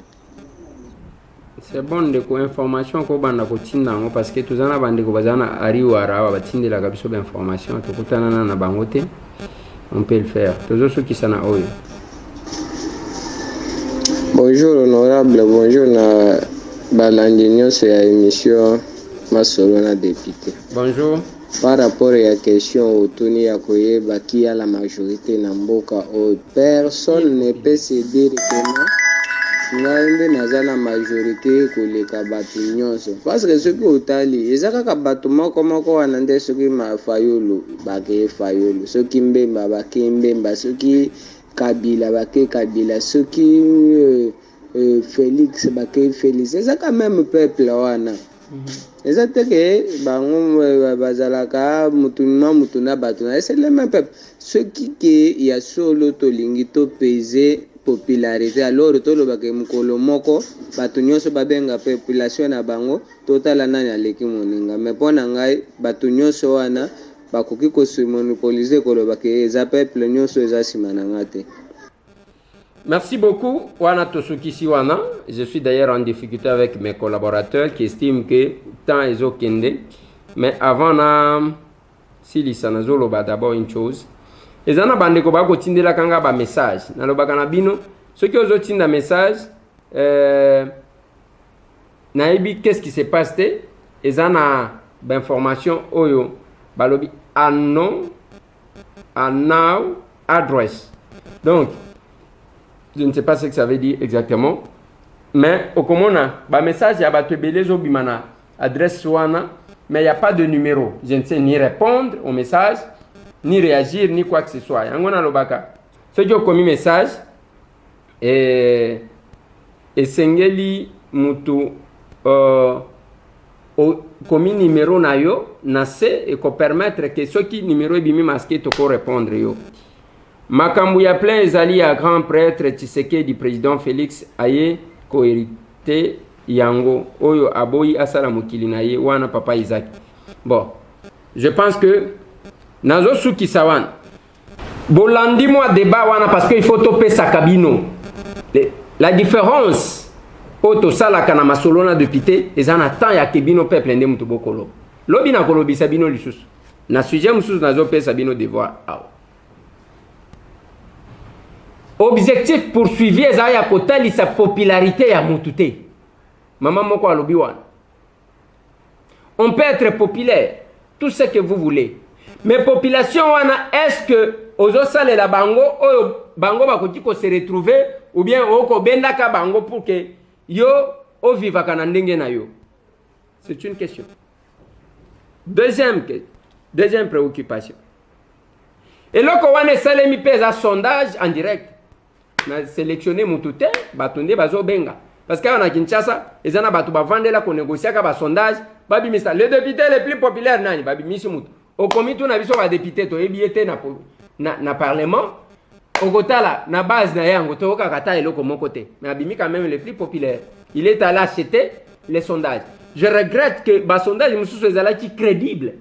Et si ici crédibilité nango likolo à côté ka sondage. Alors que sondage est ko servir de boussole. Na batubaye ba vérité.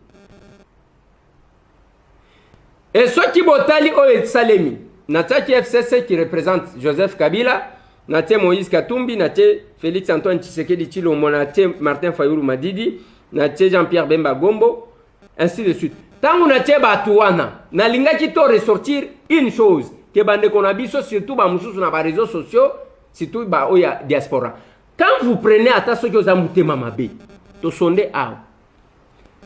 Shadari azalaki na marche na bango. Combien de personnes ba réagir ba lobby? Shadari aza populaire to Joseph Kabila aza populaire kolega batu nyonso. Mais tangu bo se situé na place ya Seni. Bozi bo lobby Martin Fayulu 62%. Oh bo pesa. Martin Fayulu 62%, Shadari soki 16%. Félix 15%. Bozwa kango wapi? À part ko puiser na kimutema mabe. Si on a mis tout dans le cabatongo, on va nini. Namboka oyo, la question de la popularité, nalinga kiboye ba une chose. Parce que to vende la biloko wana. J'ai aimé bande ko balobi. Balobi bango moko wana batu wana nde bakenda kaboy bato. Maman moko a proposé à lobi ok. Pour natoye ba celui qui est populaire, va organiser la manifestation les mêmes jours à la même heure. Oyo, a telemina Upen. Oyo, atelemi na Changu na Kingasanya Suka. Oh mususu atelemi na Victoire. Oh mususu atelemi na boulevard du 30 juin. Oh mususu na rond-point Ngaba. Comme ça to filmer total qui est populaire wapi batu ba okeni. Parce que c'est la même population balongwe awa bakiawa. Balongwe awa bakiawa. C'est aussi une idée. Est-ce que nous avons besoin de faire cette compétition? Naloba kanabino so ki to lasse pesa moninga sourire za pambate. Tout ça, la compétition, na kosala ka malamu na bande konabiso.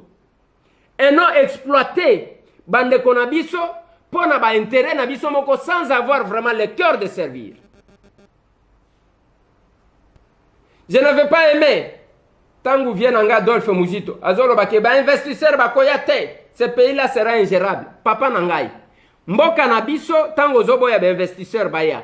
Ba investisseur wana so ki baye, nde batu ba ko engager batu na misala. Yoza wana wangaja batu combien? Wangaja batu combien? Il y a des choses qui énervent quelque part là.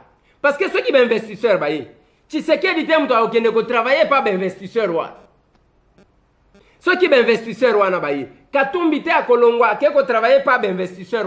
Moi encore, yo Adolphe Muzito. Et ça, peuple, bazana se, certainement, bazo mobiliser. Baye wana bayambi bino wana koseka tangu gozo sekisa bango wana est-ce que na solo boyebi kosekisa batu na solo vraiment boyebi kosekisa batu ce peuple là misérable qui attend qui regarde les bouts ya tunnel pour que ceux qui saluent na yeko ya wapi biso moko tozo micha ba croque jambe tozo kenenengwana et on se bombe la poitrine ya kolobake ba investisseur ba koyate. C'est quand même compliqué. C'est quand même compliqué. Ba investisseur wana soki baye misala ekobima peuple wana yamba kabino bakosala musala. Nalinga kitoyo kanengwana tolongwa débat ya popularité. To sala compétition ya nani azana mutema malamu ya kosunga ndeko na ye. Nani azana mutema malamu ya servir la République et non se servir. Ba peso pas de responsabilité. Bandaku yo, mituka yo, nyonso yo, on ne reste avec rien. Il y a souvenir na yo. Il y a que osale loko yango yo tikali. To tikali na maloba. Mais vous avez quand même le courage de parler. Même biso ba député na lobito ça la compétition. Ba candidat ba bazana ba ambition politique. Toke na kana ba média ko finga ka baninga te. Caractéristiques ya ba médiocre, armés pour détruire les excellents, les valeurs. Tout ça la compétition. Il y a kozalana batu malamu, kovanda malamu, kosekisa batu. Masolo na député. Dans les gars, la bino polémique. Il y a Kizamina na Deniles. Mais le col a toujours moins temps et belé pour n'avoir Sabino Malob. Tokozong et l'ango lobby. Lobby, les sous 50 secondes. Ceux qui m'ont respecté, il y a eu les. Ceux qui ont respecté, c'est compliqué. 6 heures, entre 6 heures à 7h30, au Tindi au Djonayo. Quel est le sujet de demain? Ah, Tozolo Bela, l'église les plus populaire. Nana Salakaba, plein à l'église. Parce que tu as abordé le dossier à Sonic Kafuta, tu as abordé le dossier à polémique, ou à Kizami Nana Denis Lessi. Alors, Tolobi Boye, il n'y a pas de bonne religion, ceux qui t'ont abolingoté. Il n'y a pas de bonne politique, ceux qui t'ont servir Baningate. Lobby, le deuxième sondage à Lobby. Qui est le vrai serviteur de Dieu dans le Congo? Dans Lobby Boye. Question à Lobby, 50 secondes. Nani mosali ya nzambe ya solo na Congo? Tozo talaka ba pasteur te.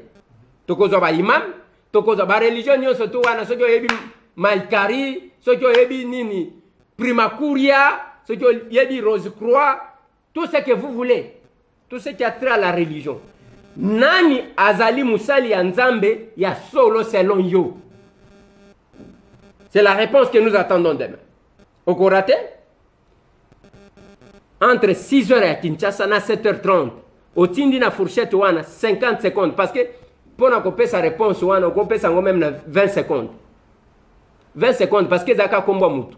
Mais au Bakis, ce qui est le bimba, Ngai, selon Ngai, Mosali Nzambe ya solo, et Zadie Makesela. Parce que, au Pessi, moi, explication à Mouké, aucun de 2 minutes pour l'année, aucun de 1 minute pour l'année. Parce que ce qui est au-delà, est Koraté au lieu les cas.